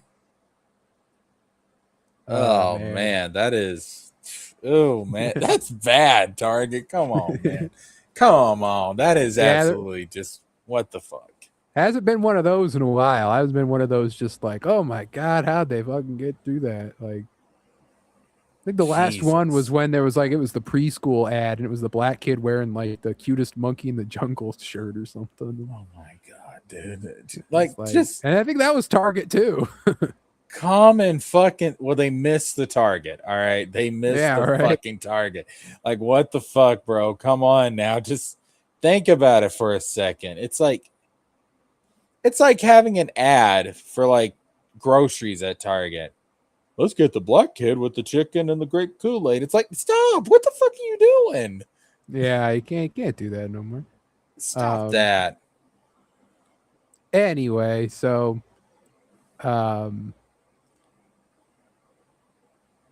continuing on, PlayStation has doubled down on the lack of as the leak war continues. Sony is not bending the knee. Quote, there are various reasons we made this decision to forego game discs. The biggest being that digitalization of contents overall has been progressing. That's the big factor. If they're going to do this, we need consumer protections to where we actually own our digital property. That if there's no stopping them from just ending physical media for their console, Mm-hmm. we need consumer protections that say no, when you download a digital game, you own that digital game. There should be an avenue to resell that digital game There should be an avenue to refund that digital game. Well, to slap you in the face, Jesker, they are sending out emails reminding you, the people, you do not own your digital games. You rent a license. If an account closed or banned, your games are gone, even if you bought them. PlayStation can record your chats, clips, or IP addresses. Clips you share, they can sell and put ads on them, and you will get no cut. Their liability is capped at 100 pounds. This means if Sony screws something up and it costs you money, the most they'll pay you back is 100 pounds, no matter how much you actually lost. And people wondered why I started turning against capitalism. So, I was just, y'all called me a communist. I call it just being ahead of the curve. I'm not a monster. I'm just ahead of the curve. I'm not a villain. I'm just 20 years ahead of the rest of you fuckers. Baki says, finally, Xbox can use physical games again. Yes, Asha Shar has fired back against all this digital licensing stuff. Says, your physical game library is more than a collection of discs. It holds years of memories and stories worth preserving. Starting next week, Xbox insiders can unlock a digital entitlement for supported physical games. We'll start with thousands of titles and as more as we can. So we've talked about this before, but now it's officially confirmed. Jesus. You put the game in, you unlock the license, you take the game out, but the game stays in there. So you can take the disc out and leave it on the leave it on the shelf and still play the game that you bought, even if it's the physical disc. So it just copies it, right? Like it's not actually removing the data from the disc. No, so it basically, that's how that works now. With the PS5, if you put a physical disc in, it takes as long as everything does to copy the disc and everything. Can't play it without the disc though. It's fuck you.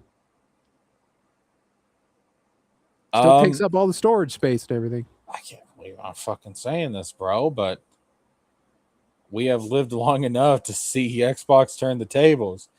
It wasn't that long ago that Sony, looked, did the PS4 thing where, Xbox was like, oh, you have to have your consoles always online. You can't share your games. And then Sony comes out and it's like, this is how you share games on PlayStation 4. And they just handed the disc over to the other guy. And it's like, now we're seeing like, hey, you like digital?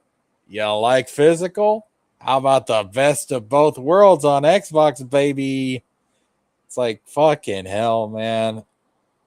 That's wild. So this is the equivalent of this is how you share a game on an Xbox. So if you do take this game out and take it to GameStop, you do lose the license to this game. It becomes like the license is like on the disc or something, and then it, so it's not like you can just like have a downloaded copy forever. So yeah, so that's them firing back. But so not only that, Asha also revealed last week or so. This didn't really pick up as big as I thought it would, but she just got done playing a session of the Elder Scrolls 6 this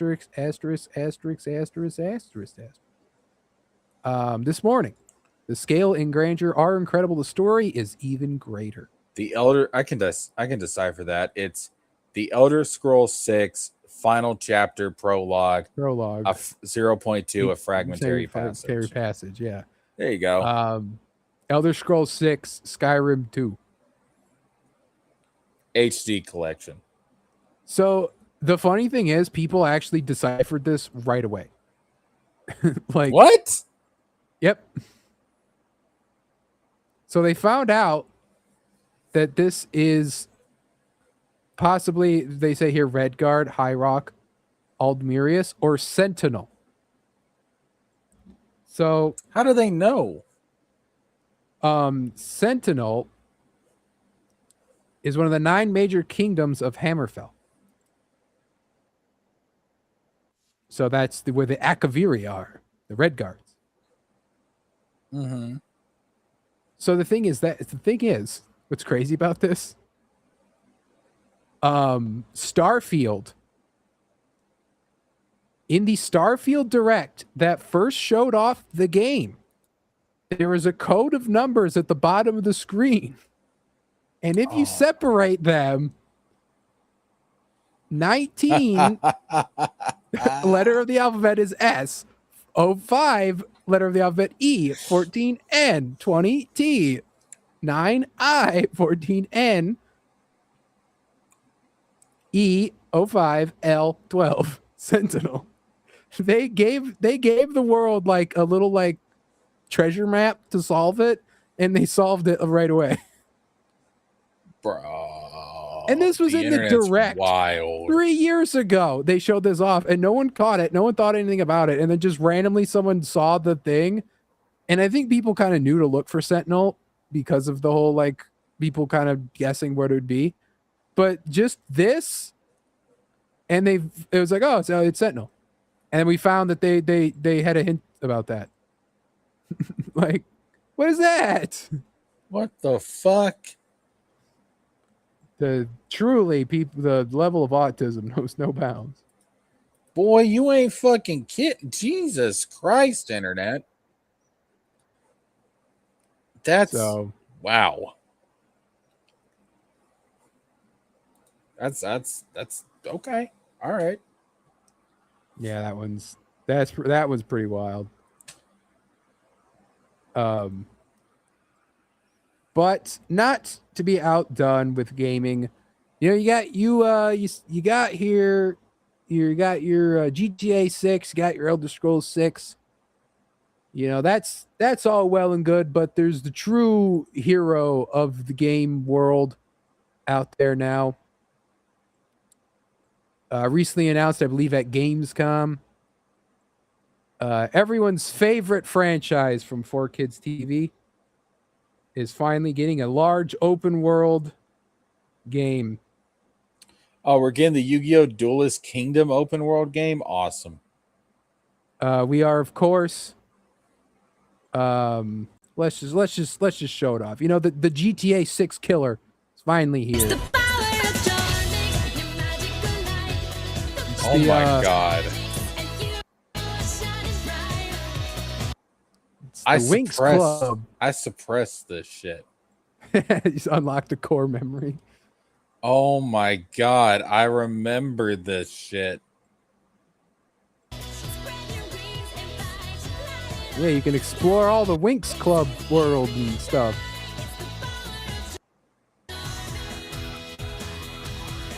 Winx, says Baki. Exactly.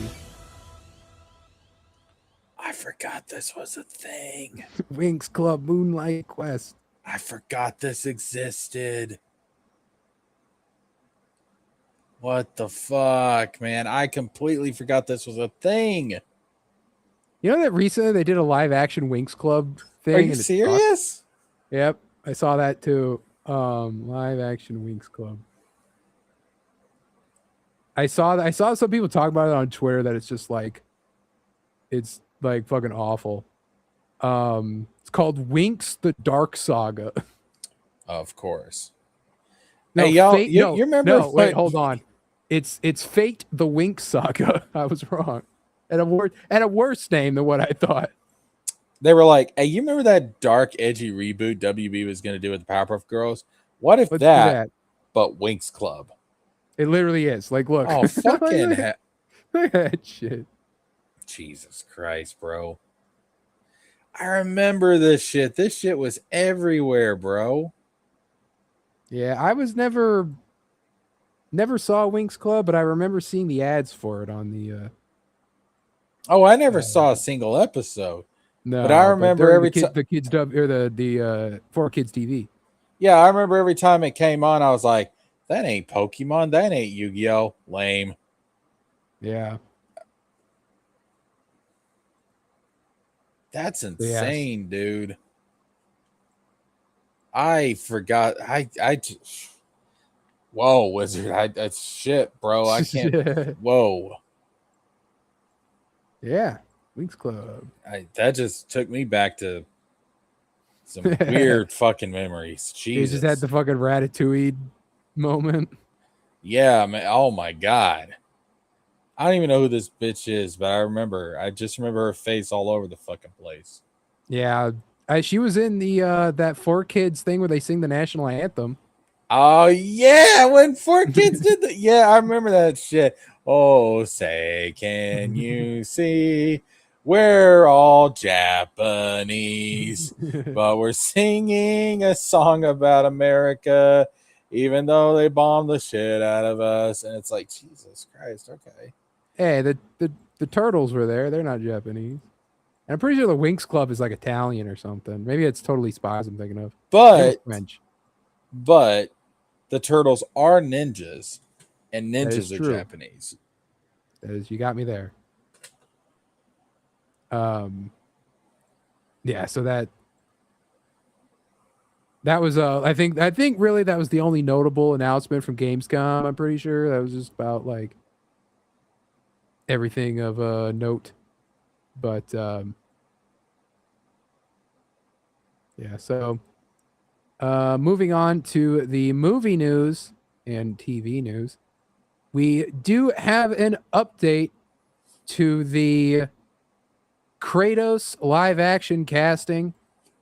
And we talked about before that, there was the casting, the guy who played Thor, he was cast, and then he wasn't cast because he got injured, so he got fired from the show, which still kind of some bullshit. Um, but what are you gonna do? But we do have our confirmation. Dave Bautista will be Kratos in the God of War series. So Um. So, how can I put this? Ah, fuck it. He's too old. too old? He's Well, I too mean, old. this is a bad picture of him, I suppose, because this is him in like that Knock at No, Cabin movie. I've seen other pictures though, and I'm like, too old. Too old. Yeah, he's too old. I don't buy him being the father of Atreus. I Uh, could. I mean, I listen at his age, I could see him being the grandfather of Atreus, but that's Zeus, and Zeus is not a very nice Kratos, guy. Kratos always struck me as an older dad. Um, I'll say, I mean, like that's always what I interpreted it as. Was he was just an older man with a young kid? I mean, it happens. I'm not saying that doesn't happen. Hell, that's kind of my situation. My dad knocked my mom up a lot later in his life, but I don't know, man. Like I look at Kratos in the Norse saga. Okay, so like to me, like Kratos in the Greek saga has that like late 20s, early 30s look to him. Uh, like he's not middle age yet. Like he's still relatively young. He's not like, you know, I'm a bouncy teenage Kratos, like no. It's like late 20s, early 30s. Like 35. Fuck it, we'll say he's 35. Kratos in the Norse saga looks like 40s, 50s. Yeah. Uh Dave Bautista looks older than that. How old is he? I think he's mid 40s, early 50s. Really? Bautista, because he was big. He was in like his 20s in like 2000. He doesn't. He Oh, he's 50. looks He's 50. He's 57. Never mind. I was wrong. okay. So he's almost 60. Yeah, no, I think that's a little too old. But he is going to be mostly covered up by the white paint. I think I'd rather see somebody at most 45 playing Kratos. Yeah, I suppose. I mean, it doesn't. I don't know. It doesn't bother me. I did like the original guy more, but um, as with this, people did be like, hey, wait, why not just get Christopher Judge to do it? And he was quick to say, um, as my kids tell me, I'm old as balls. This was before the casting. I truly hope they find someone as great as Ryan. He was more talking about like the people, because there was the famous quote where he said like, how come you don't have the people that worked on the game working on this show? He said he was talking about the writers. But yeah, so he's just like, I can't play Kratos because I'm too old.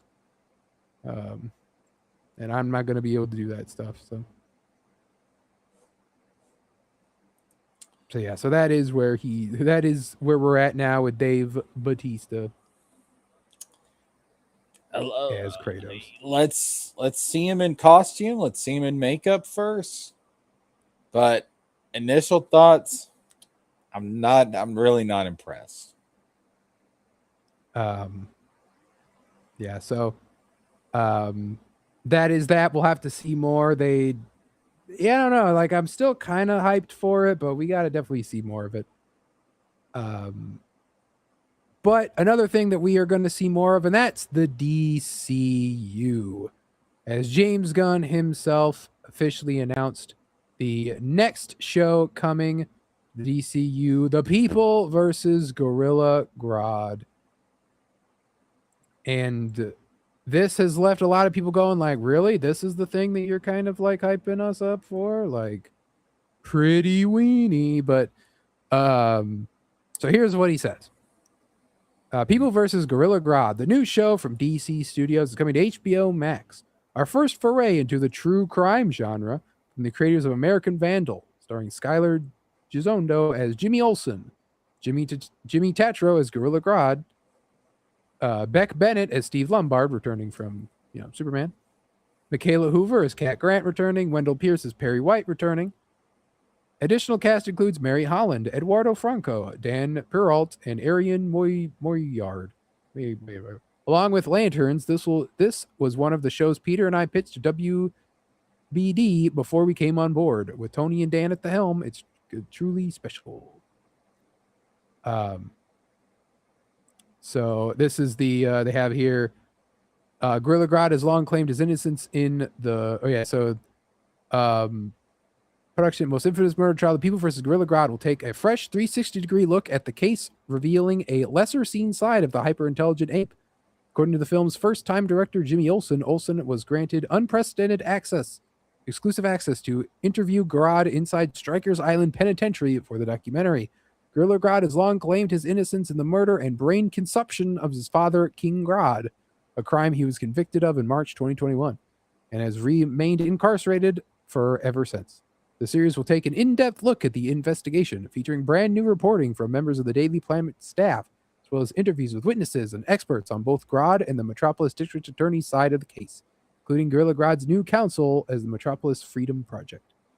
Everyone thinks they know Grodd, the power-hungry gorilla who killed his father for the throne of Gotham City, said Perry White, managing editor of the Daily Planet and the documentary supervising producer. But once you start to look beneath the fur, you start to realize there's a lot more to the primate. Why am I just picturing being like, Your Honor, I'm here to tell you today that I need bananas every hour on the hour. It's a serious medical condition. If I do not get my bananas every hour on the hour, Your Honor, I'm fucked. Gorilla Grodd hates bananas, you larper.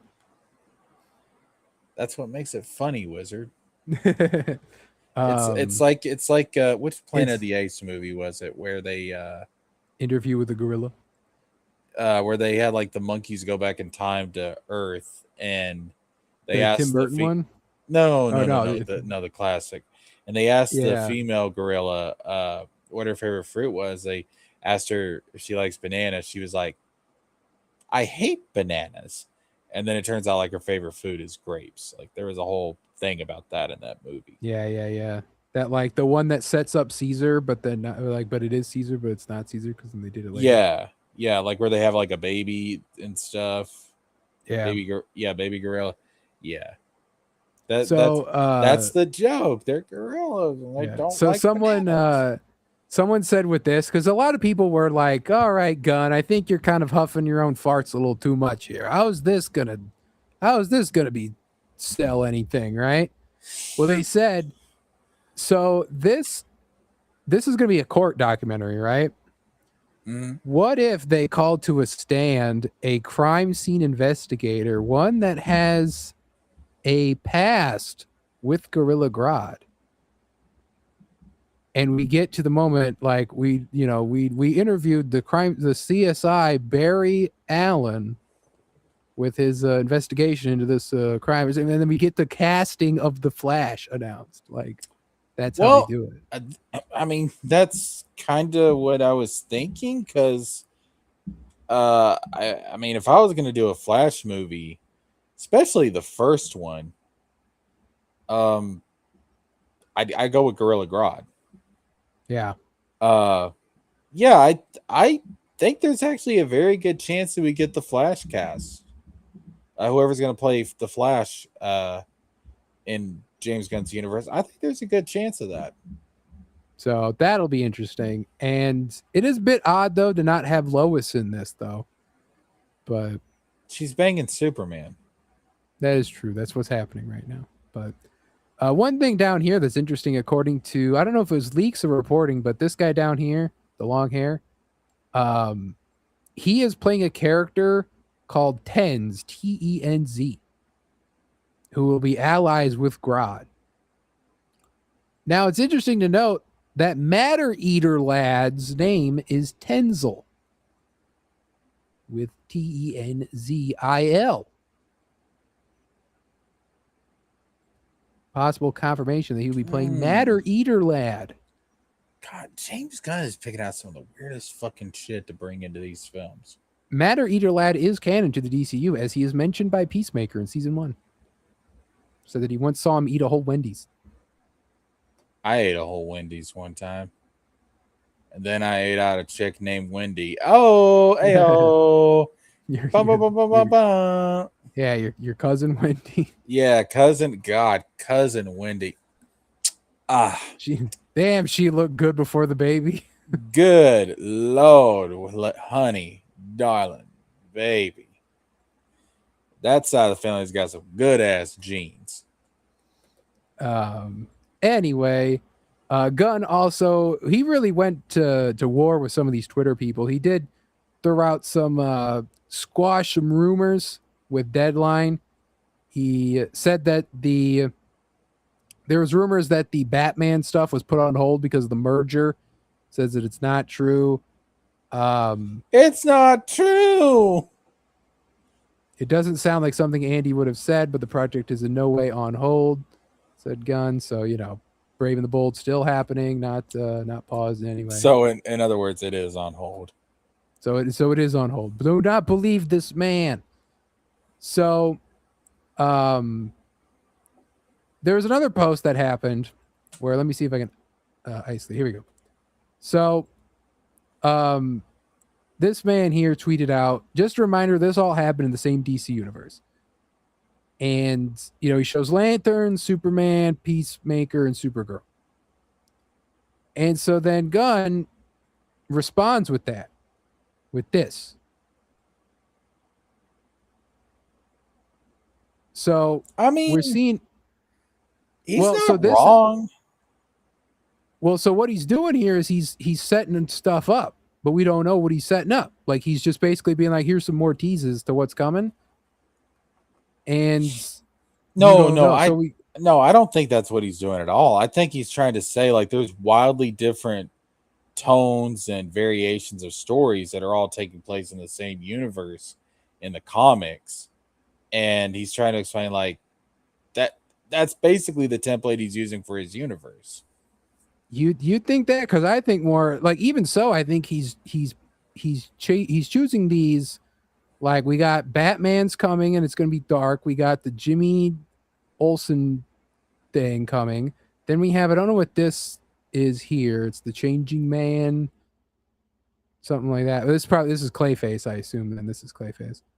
And then the Booster Gold show that's still apparently happening, even though it was like rumored to be canceled. So we're yeah, getting some stuff there as well. Longtime viewers of the channel might remember. Actually, it wasn't this comic cover, but this comic cover basically uses a different Batman comic cover. But I did a video copying the art of this one, but not this one specifically. There's another one that does a very, very similar cover. But yeah, so oh, what happened to you? I don't know. It just cut out. Didn't even know you were gone until I heard you pop back in. Yeah, no, it just kicked me out. Roygen says he's trying to do Guardians of the Galaxy again with no name characters. I mean, in a way, he does try to bring back the other, like the obscure, almost to a detriment, I'd say. But when it's not him in charge of it,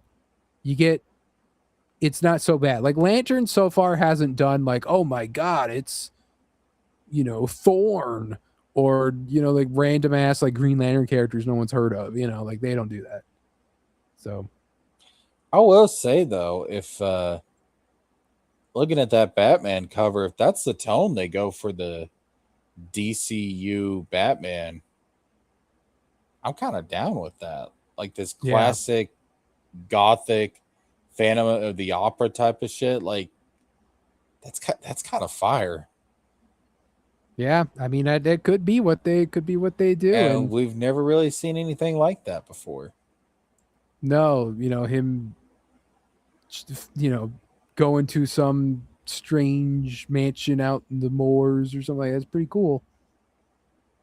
So, another thing that DC was under fire with, they put out a behind the scenes making of video for Supergirl that showed them using generative AI for the concept art for Lobo. And just fully talking about how it's like, yeah, we got to use this AI. We made a bunch of different things to like decide how we wanted Lobo to look. And they were getting flamed on Twitter and then deleted it and hid it from the world. Do they really think that they're not going to use this technology? Well, I mean, do you really think you're not going to get flamed on? Like, yeah, but for how long? You work for a damn $1 billion company. Hold up, though. How much longer do you think people are really going to be able to keep this up? Oh no, it's gonna happen it's either I think, Jesker, that the anti-AI crowd will beat out the AI users. I'm being honest. I think in 2 years nobody will give a shit. No, that won't happen. I mean, if generative AI even survives, or Gen AI in this form, because there are ethical Gen AI usage. I think the problem is that the use of it is like the creation of it is unethical. And this isn't like using it as a tool. This is, you replaced a concept artist's job with this, right? So there is that, but we've seen this before with like the metaverse, and the metaverse died. And like a lot of the other like Silicon Valley stuff, like people think it's the next big thing, and then it dies. NFTs died. Yeah, but AI has way more practical use than metaverse or NFTs. But I mean, bro, you are going to see sooner than you think an entire feature-length film that's made entirely with AI. Well, right now you could, if you have a Roku TV, they have a Roku AI channel that plays TV shows made entirely with AI and commercials made entirely with AI. And AI commercials suck. They're awful. They are like just hell on earth. It's like, oh my God. Like, say what you will about AI slop and entertainment, but in advertisement, it's just like, here's what's going to happen. One day, you are going to have a film, an entire feature-length film released in cinema. It is going to get all these, all this praise make a shit ton of money, all this acclaim, and then nobody's going to have any idea that the entire thing was made with AI. And at Oh that no, point, they'll advertise it. They're not going to hide it. at that point, people are going to realize, oh shit, it's gotten to the point you can't tell the difference, and nobody's going to care after that. So DC is not the only one doing it for concept art. As recently, the art book of Spider-Man Brand New Day was discovered to have possibly had AI art inside of it with this image of the street. Um, People pointed out the lamppost and fire escape. I don't know if they mean this because of the bend of the book or over here or something, but there is apparently AI here. Maybe right here. This looks pretty bad right here. But um there was some AI usage here. Then that caused a shitstorm. People were going to the people. This person here claimed to work on the book, said that anything that came across the desk that was marked with AI was thrown out. It's not here at all. If there was AI used, it was Photoshop's autofill thing, which does use AI, but it is pointed out a completely different like Gen AI thing. I've used that autofill thing in Photoshop. It's pretty good, but it's definitely stupid. Like it's not it can fuck stuff up. But it's good to just kind of fill in some space to enlarge a picture but keep it kind of crisp and HD. Especially for like some of my thumbnails where you want to have something framed to where people could see it, and you have a logo that's going to cut off the rest of it, so you can kind of shrink it, put it in frame, and then fill out the rest with negative space. So, it works for that. But yeah, and then people still even found that this art in the book here was used with AI for, concept art. And then there was like, no, I used it in I made it in Blender actually, and here's like a work in progress picture. And they're like, yeah, that work in progress picture is made with AI. So It's getting here's why the anti-AI people aren't going to win, because it's getting to the point to where they, even if it's made by a human, completely made by a human, if they suspect it's AI for whatever reason, they're going to say it's AI. They're going to come out. It's going to be like fucking Chicken Little. The sky is falling. The sky is falling. Yeah. And nobody's going to fucking take them seriously. It's really fucking annoying because it feels like they're like, look, guys, it's AI. Look at how bad this is. And no one gives a shit. I've been saying this forever. Most people don't give a shit how things are made. They care about the final product and if it's entertaining. Now, you may not like that, but that's humanity. That's how humans are. I will say, so this is apparently from the He-Man art book. This looks bad. This is like, that's the cheap AI concept art. Like, at least with this Spider-Man guy, he made stuff in Blender and then fed it to AI. And so it made it look good. Because AI, if you give it like angles to work with, it can churn out some good stuff. If you have it make it on its own from scratch, it looks like slop. It just does. I don't okay. I don't understand. So what he's doing right here, if he's using Blender and then putting it into AI, okay. So he's using AI as a tool in his toolbox in conjunction with other stuff. And people still have a problem with it. Guys. Well, I will say that I think, as I pointed out, I think that the idea of if the model was trained off of people's art without their knowledge or permission, the likenesses, so on and so forth, and the fact that the environmental damage that it does. Now, if those problems were fixed and an AI model was created that does not do that, you would have a stronger argument to be like, come on, guys, like this is just a tool, right? And there are, like I said, the Photoshop one is more of a tool. But that's where it's going to get to eventually. If people allowed it to get there, but the more people that just are like, yeah, let Silicon Valley do whatever they want, the less you're going to get the ethical AI usage. It's going to get to that point eventually. I mean, everybody wants this thing to be at that point now, but it's a process. Like that's how technology works. Like, am I the only one picking up a history book? Like I've read this story before. People bitch and complain about it, but then eventually it becomes accepted and mainstream. Then there's regulations and stuff on it eventually that keeps the corporations in line. It's like, no, no, no, don't do that. No, no, no, don't go that far. But it takes time. That's like, motherfuckers, read a history book. Come on. Like, this is so obvious. It's just, we've seen this story before. Yeah, I mean, a lot of people turned off nuclear power after Chernobyl. You know. But guess what? Like 70 or 80% of France's electricity is nuclear powered. So yeah, so that's really what Marvel and DC were in the hot water for over their AI usage, and really that a lot of it you're getting it with like concept art.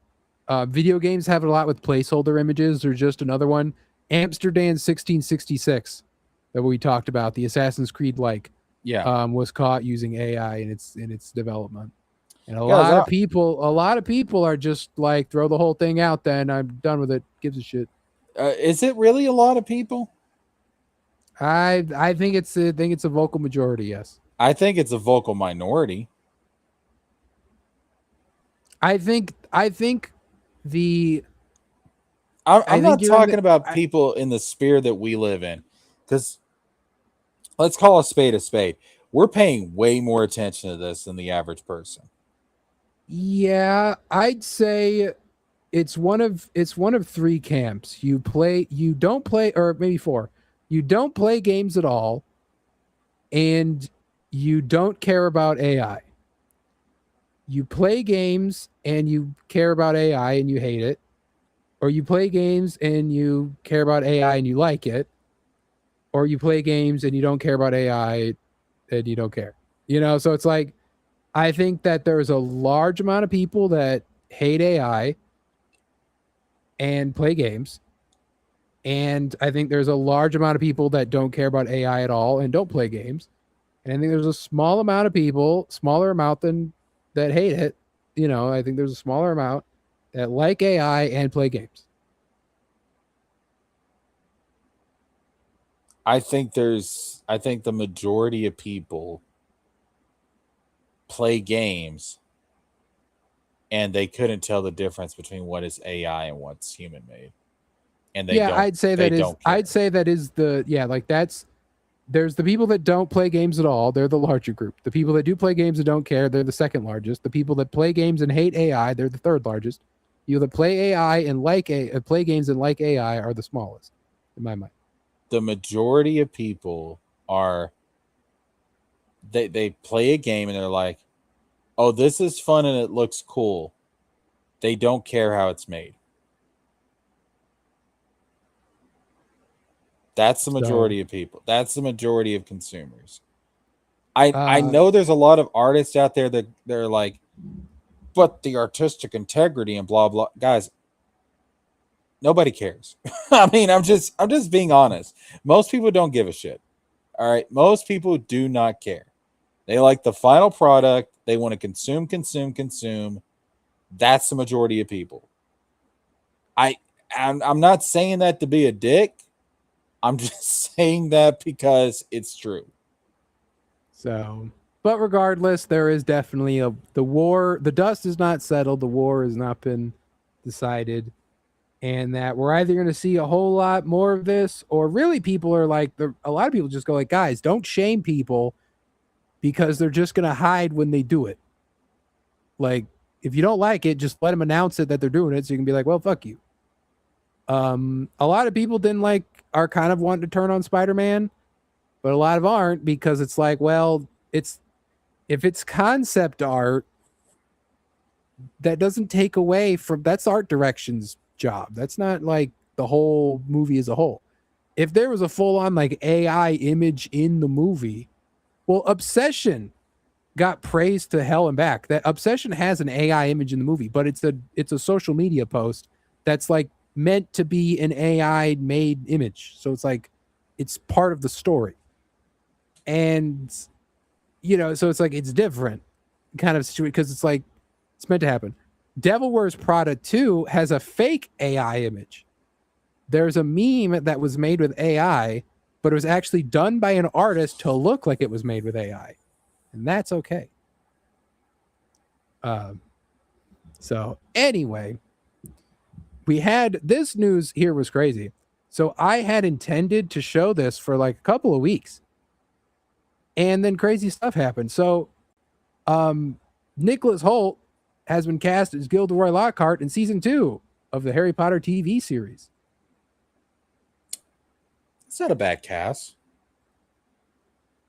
But wait, Kit Harington joins Harry Potter season 2 as Gilderoy Lockhart in a recasting. What? Nicholas Hoult was too busy and he couldn't do it. Within like a week, they're like, nope, sorry, Kit Harington.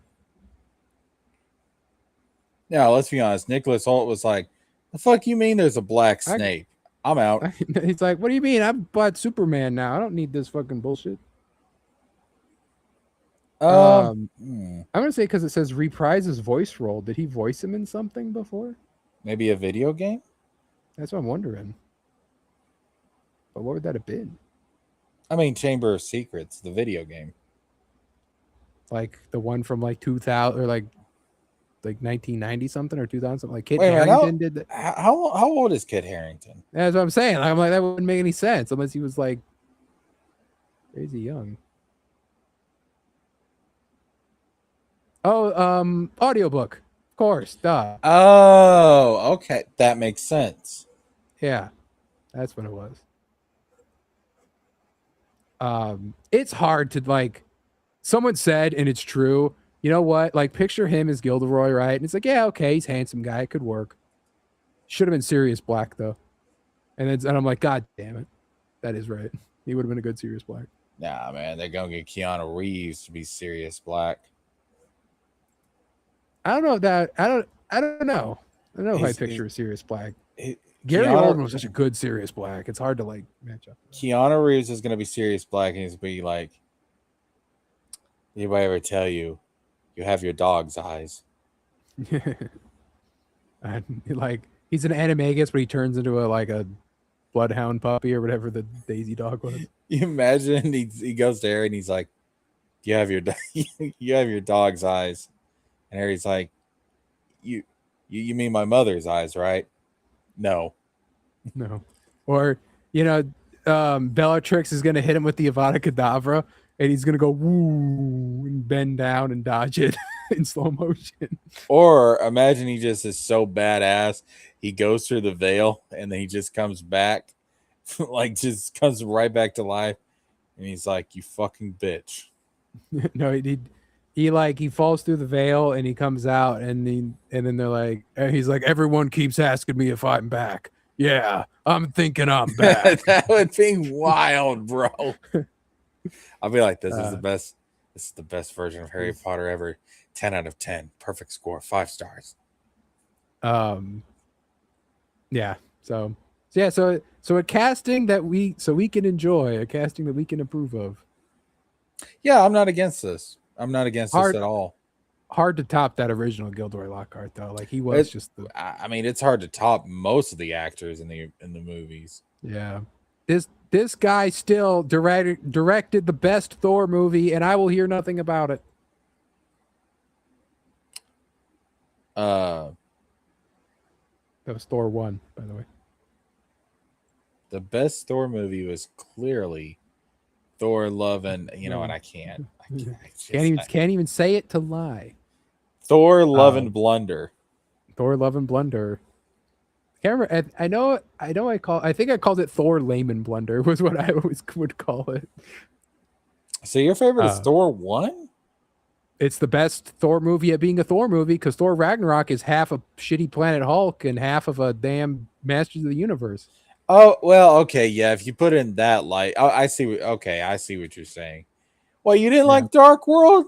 Really, No, homie? Dark World is good. It's just not as good as Thor 1. It's got a messy script and a There's a shitty lot of villain. people that hate Dark World.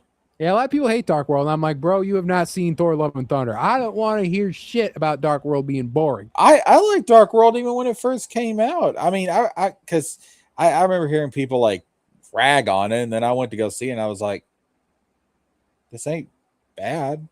No, there's I mean, worse. There's worse in the MCU. yeah, I'm like, I'm just sitting there, I'm like, I mean, there's some moments where I think they could speed up the pacing, but overall, this is Yeah. not And they bad. retroactively made it important too, which is Yeah. nice. So, this thing here is pretty funny. So we got the announcement of 2 movies. That's honestly like this next one is like, okay, someone recently like came out of a time machine from like 1994 and was like, "Oh my god, I got a movie." It's like, "We don't make these type of movies anymore, pal." Well, too bad. Jim Carrey has been cast in the live action Jetsons movie. Yeah. Meet George Jetson. Like Jane, this his literally wife. this literally would have been the movie in 1994. Like,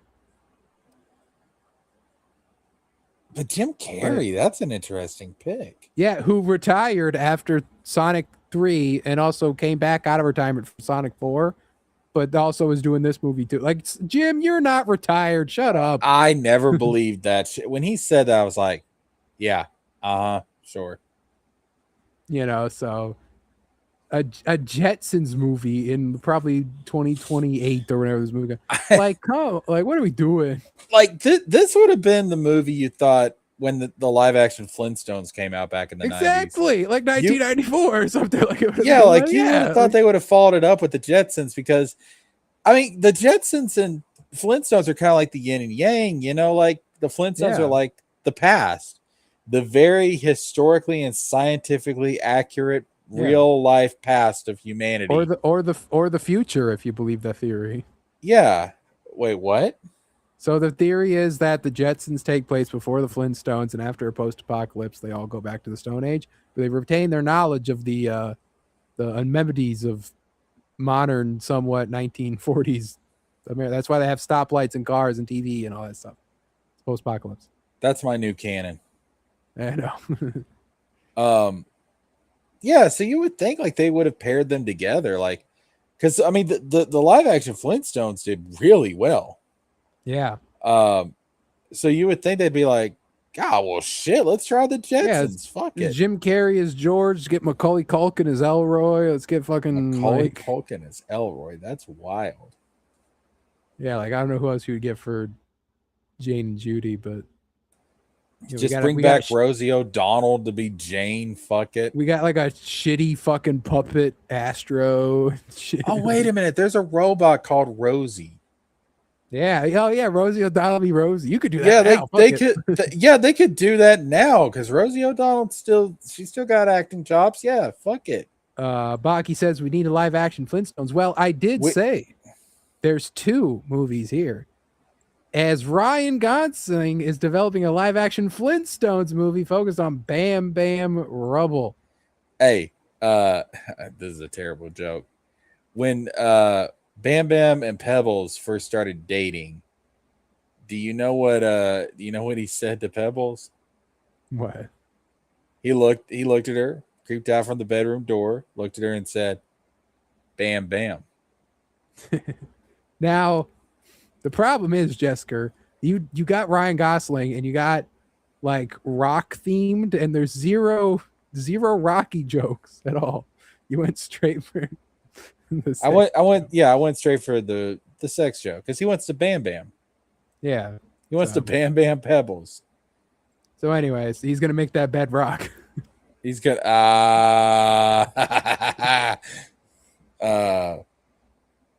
they did end up. Remember in the cartoon, they did end up eventually getting together and Yeah, because didn't they do like a future?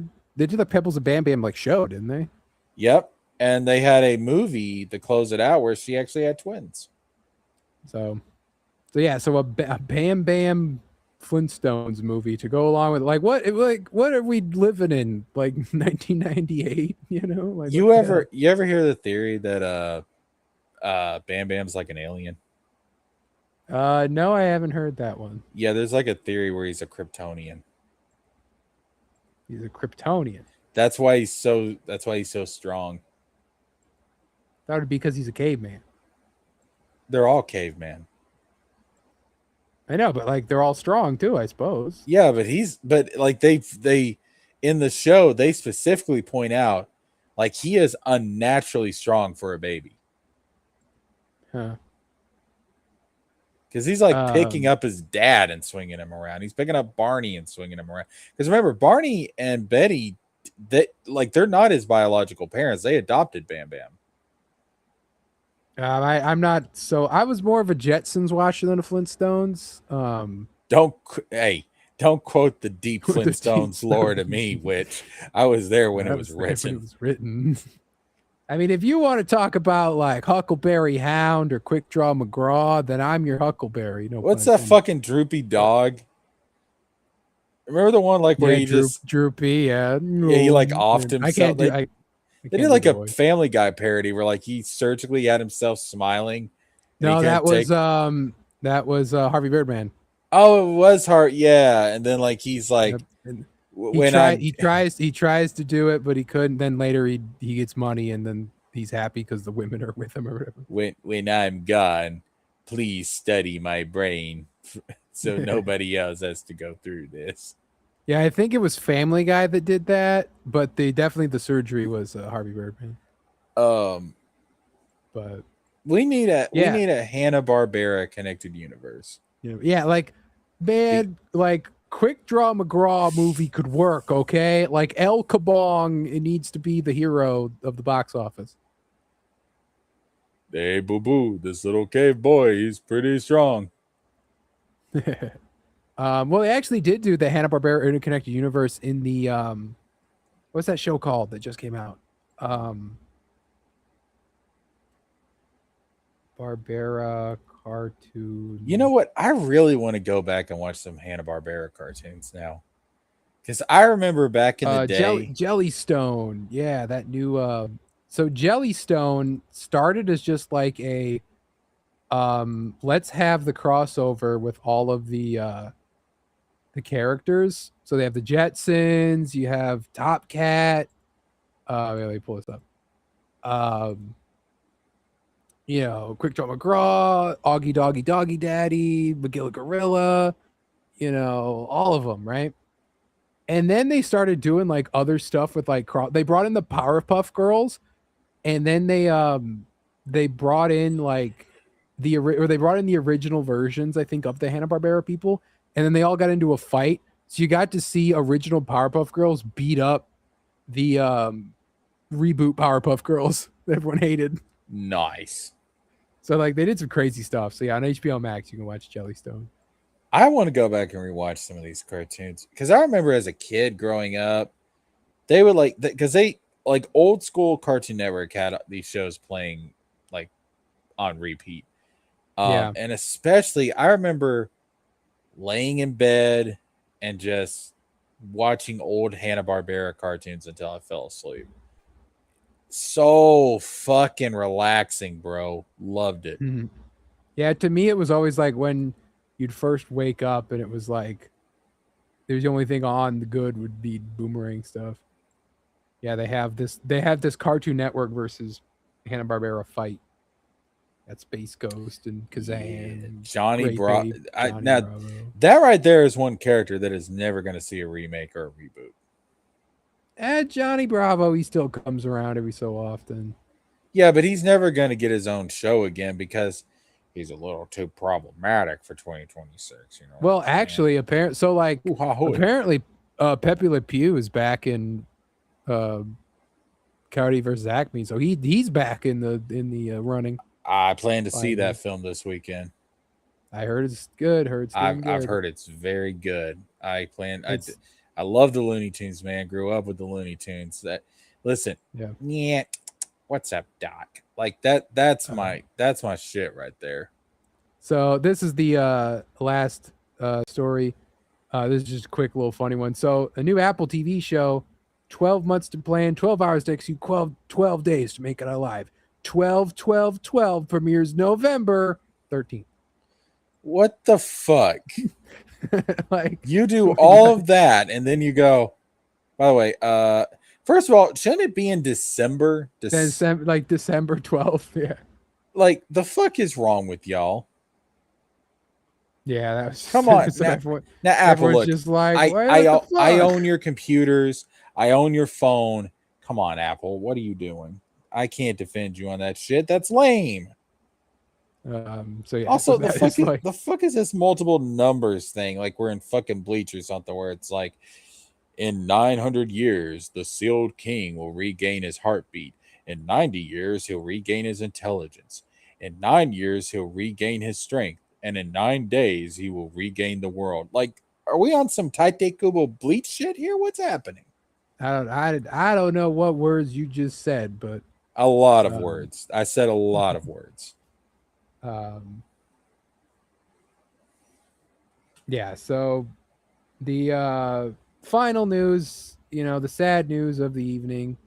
We got two to Got talk two. about. Um, I of course am more of attached to the other one so much. I made a tweet about it today, but to start off with the tragic death of Dolly Parton. Always the bright, shining light. Dolly. Everyone loved her. I did see some people try to cancel her, but you can't be done. No, Can't possibly. no, no, no. We will cancel you from this planet if you even attempt it. Yeah, cannot. Uh, as an East Yeah. Tennessean, this sucks. That woman was the queen of East Tennessee. All right. We adored Dolly Parton. She was amazing. She made Sevierville, Gatlinburg, and Pigeon Forge what they are today. God bless that woman and may she rest in peace. That woman was an angel, dude.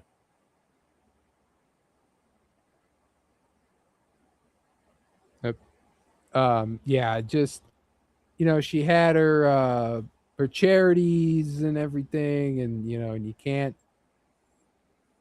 just did so much good, and was always the music, of course, and everything, and was always a constant, and then the very next day we got, today we had Tim Curry. Oh yeah, man. I saw Uh, I saw that at work. I was like, fuck. Tim Curry's gone too. yeah, and Tim Curry, of course, he was a lot to talk about. Talking about this, with my dad, um, where it's like, man, like he loved him more in Clue. I loved him, of course, as Long John Silver and Muppet Treasure Island. And the Muppets did have a tweet where they said, like not many could stand, with toe to toe with the Muppets at their own game. And Tim Curry's like the few honorary Muppets that there are. Because it's been said, right, about like Muppet Christmas Carol that Michael Caine is playing it so seriously that he's acting next to people. He's not acting with Muppets. Tim Curry is acting with Muppets as he himself is a Muppet. Um, Yeah. yeah. Swan says she also wants to bring our attention to Hayden Panettiere. No. We talked about her last time. Talked about last week because Hayden Panettiere is famous Kingdom Hearts character. Yeah, we talked about her on the last show. She died. She passed away last week. Last week, yeah. But I Yeah, mean, she just didn't know that we would have the connection to her. but yeah, no. We definitely talked about her, and I was putting out a tweet and post and everything because Yeah, that's our original Princess of Heart right there, man. yeah, and Um, yeah. they So come yeah, in three. They come in three, come in man. 3. Yeah. Jesus Christ. Both Tim and Dolly are both 80. It would seem so, yeah. What's crazy is Tim Curry's last tweet is him going 80 LMFAO. Wow. I think it was on his birthday or something. Yeah, no, man. They come in three, and so we lost Hayden, we lost Dolly, and Dolly now and we've Tim lost Curry. Tim Curry, and it's like shit. That's a rough trio of deaths right there, man. That because obviously, like for us, Hayden, like Kyrie. I mean that Yeah, to us that's Kyrie, and then Dolly Parton is one of the biggest fucking American icons yeah, in period. Like universally loved. I mean, like I heard somebody say Dolly Parton is like the last star that everybody is going to agree, like everybody, no matter who you are, agrees that they love her. I like yeah, she's the last one. And then Tim Curry, who the amount of roles that this man had in films and yeah, shows is just it's outstanding, dude. So, oh my goodness, yeah, this trio of deaths sucks, man. Oh, yeah. it I sucks. mean, Nigel Thornberry, Yeah, you man. know, Rocky Horror Picture Show. Um, like Palpatine in the Clone Wars. I already brought up the Long John Silver. I made the tweet, with the lines from Professional Pirate. There was that was like one of the movies of his childhood that like is the reason I like pirates, and um there's of course the famous, Pennywise, the Prince Albert in a can bit, Hey, excuse me, sir. Do you have Prince Albert in a can? you know. You do? Well, you better let the poor guy out. God, that Like that movie made me hate clowns for so long. that fucking laugh. Just that and yeah, actually a lot of people don't know this. Um but uh Tim Curry was supposed to be the Joker in Batman the Animated Series. There's footage of Yeah. him as a joke. Yeah, yeah. Hey, Batman, you stink so bad, I can smell you from here. Pew. Pew, pew, pew. The joke. Yeah, so it was crazy that was what he was gonna, and so it was actually animated that way, and then they had to redub it with Mark Hamill because Tim Curry got sick and couldn't finish it, so then they had to go But with Mark Hamill instead. now, as much as I love Tim Curry, I mean, Hamill was the right choice for the Joker. Let's be Yeah, honest. it was, but it is funny because it was the same thing when I saw the Batman, Matt Reeves' Batman. I was like, oh man, that Joker actor is so totally scarred is gonna be so perfect. It's like no Pennywise actor can also play the Joker. It's impossible. It never happened. Never happened again. Like damn it. Um, like the two big evil clown characters ever. And it's like no, we can play one, but not the other. Um, but and of course, you can't forget this one. You can't forget, you know, I'm escaping to the one place that hasn't been corrupted by capitalism. Space! so And that is my inspiration for becoming a communist. so yeah, so that is the sad news. And yeah, and he had that stroke like a little bit ago, and not too long ago, and then I finally finished him off. And yeah, so Yeah, it's we've lost some good ones, folks. We lost some really good ones. really like childhood in a lot of ways, like a lot of childhood ones. Yeah. um yeah, and even Dolly, a lot of people don't know she was Miss Frizzle's sister. Yeah. She You know? was also she played Hannah Montana's aunt Yeah, on Hannah Montana. And she was actually in real life Miley Cyrus's this is godmother. godmother, yeah, or something like Yeah. that. it was like Dolly was like just everywhere. I saw someone today wearing Dolly Parton shirt out and about. And, I mean, yeah. I do plan this weekend. I'm probably going to go to the Dolly statue and I'm going to get some flowers, lay it down for her because people, I mean, everybody loves Dolly, but dag nabbit, man. She was so central to what it means to be an East Tennessean. Like, she is so beloved here. Yeah, it's interesting. Yeah, people have been laying flowers at her statue, and I imagine, yeah. yeah, I'm planning on doing that myself this weekend, taking a little trip up And there. she got one last song to put out, but it's not going to be open till her 100th birthday. She has it locked in a box. I hope I'm still around to see that. And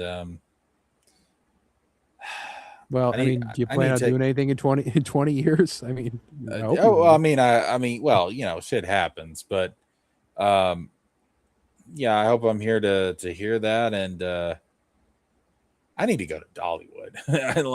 yeah. I need. Doggy says Katie's going to be heartbroken. Well, I did see that she does have a Dolly Parton stream scheduled for Good Morning. Yeah, show, so. I need to take a trip to Dollywood. God, so many memories. Dollywood and Dixie Stampede and just, oh my gosh. Yeah, someone said that it was like Dolly was like really the only example of an ethical billionaire because she was a billionaire, but she lived as a millionaire because she spent most of her billions.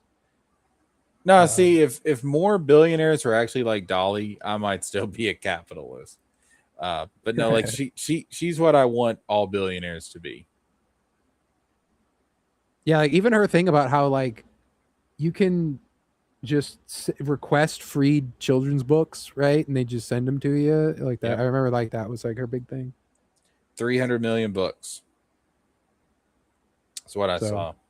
It was like 200 or 300 million books. So yeah. I think that's our show for this week. We will have more next week, including the GTA 6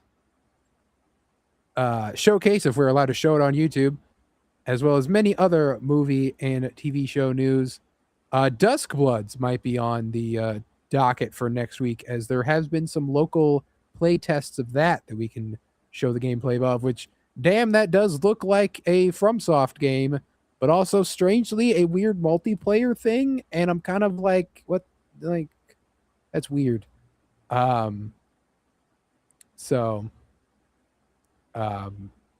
we'll go through all of that, plus who knows what else. And maybe tomorrow you might see me again, but I'm not sure yet. I got to figure that out. But until then, let's say thank you to everyone in the chat. Thank you, Roygen, for being here. Thank you, Swan. Thank you, Baki, for being here as well. Who else did we have? I know Ruby was here and Cynic was here as well. There's Ruby. And there's Cynic. And of course, Bats was here earlier with the links, as always. Yeah. And Noxie and Zombie Boy. I think that's everyone.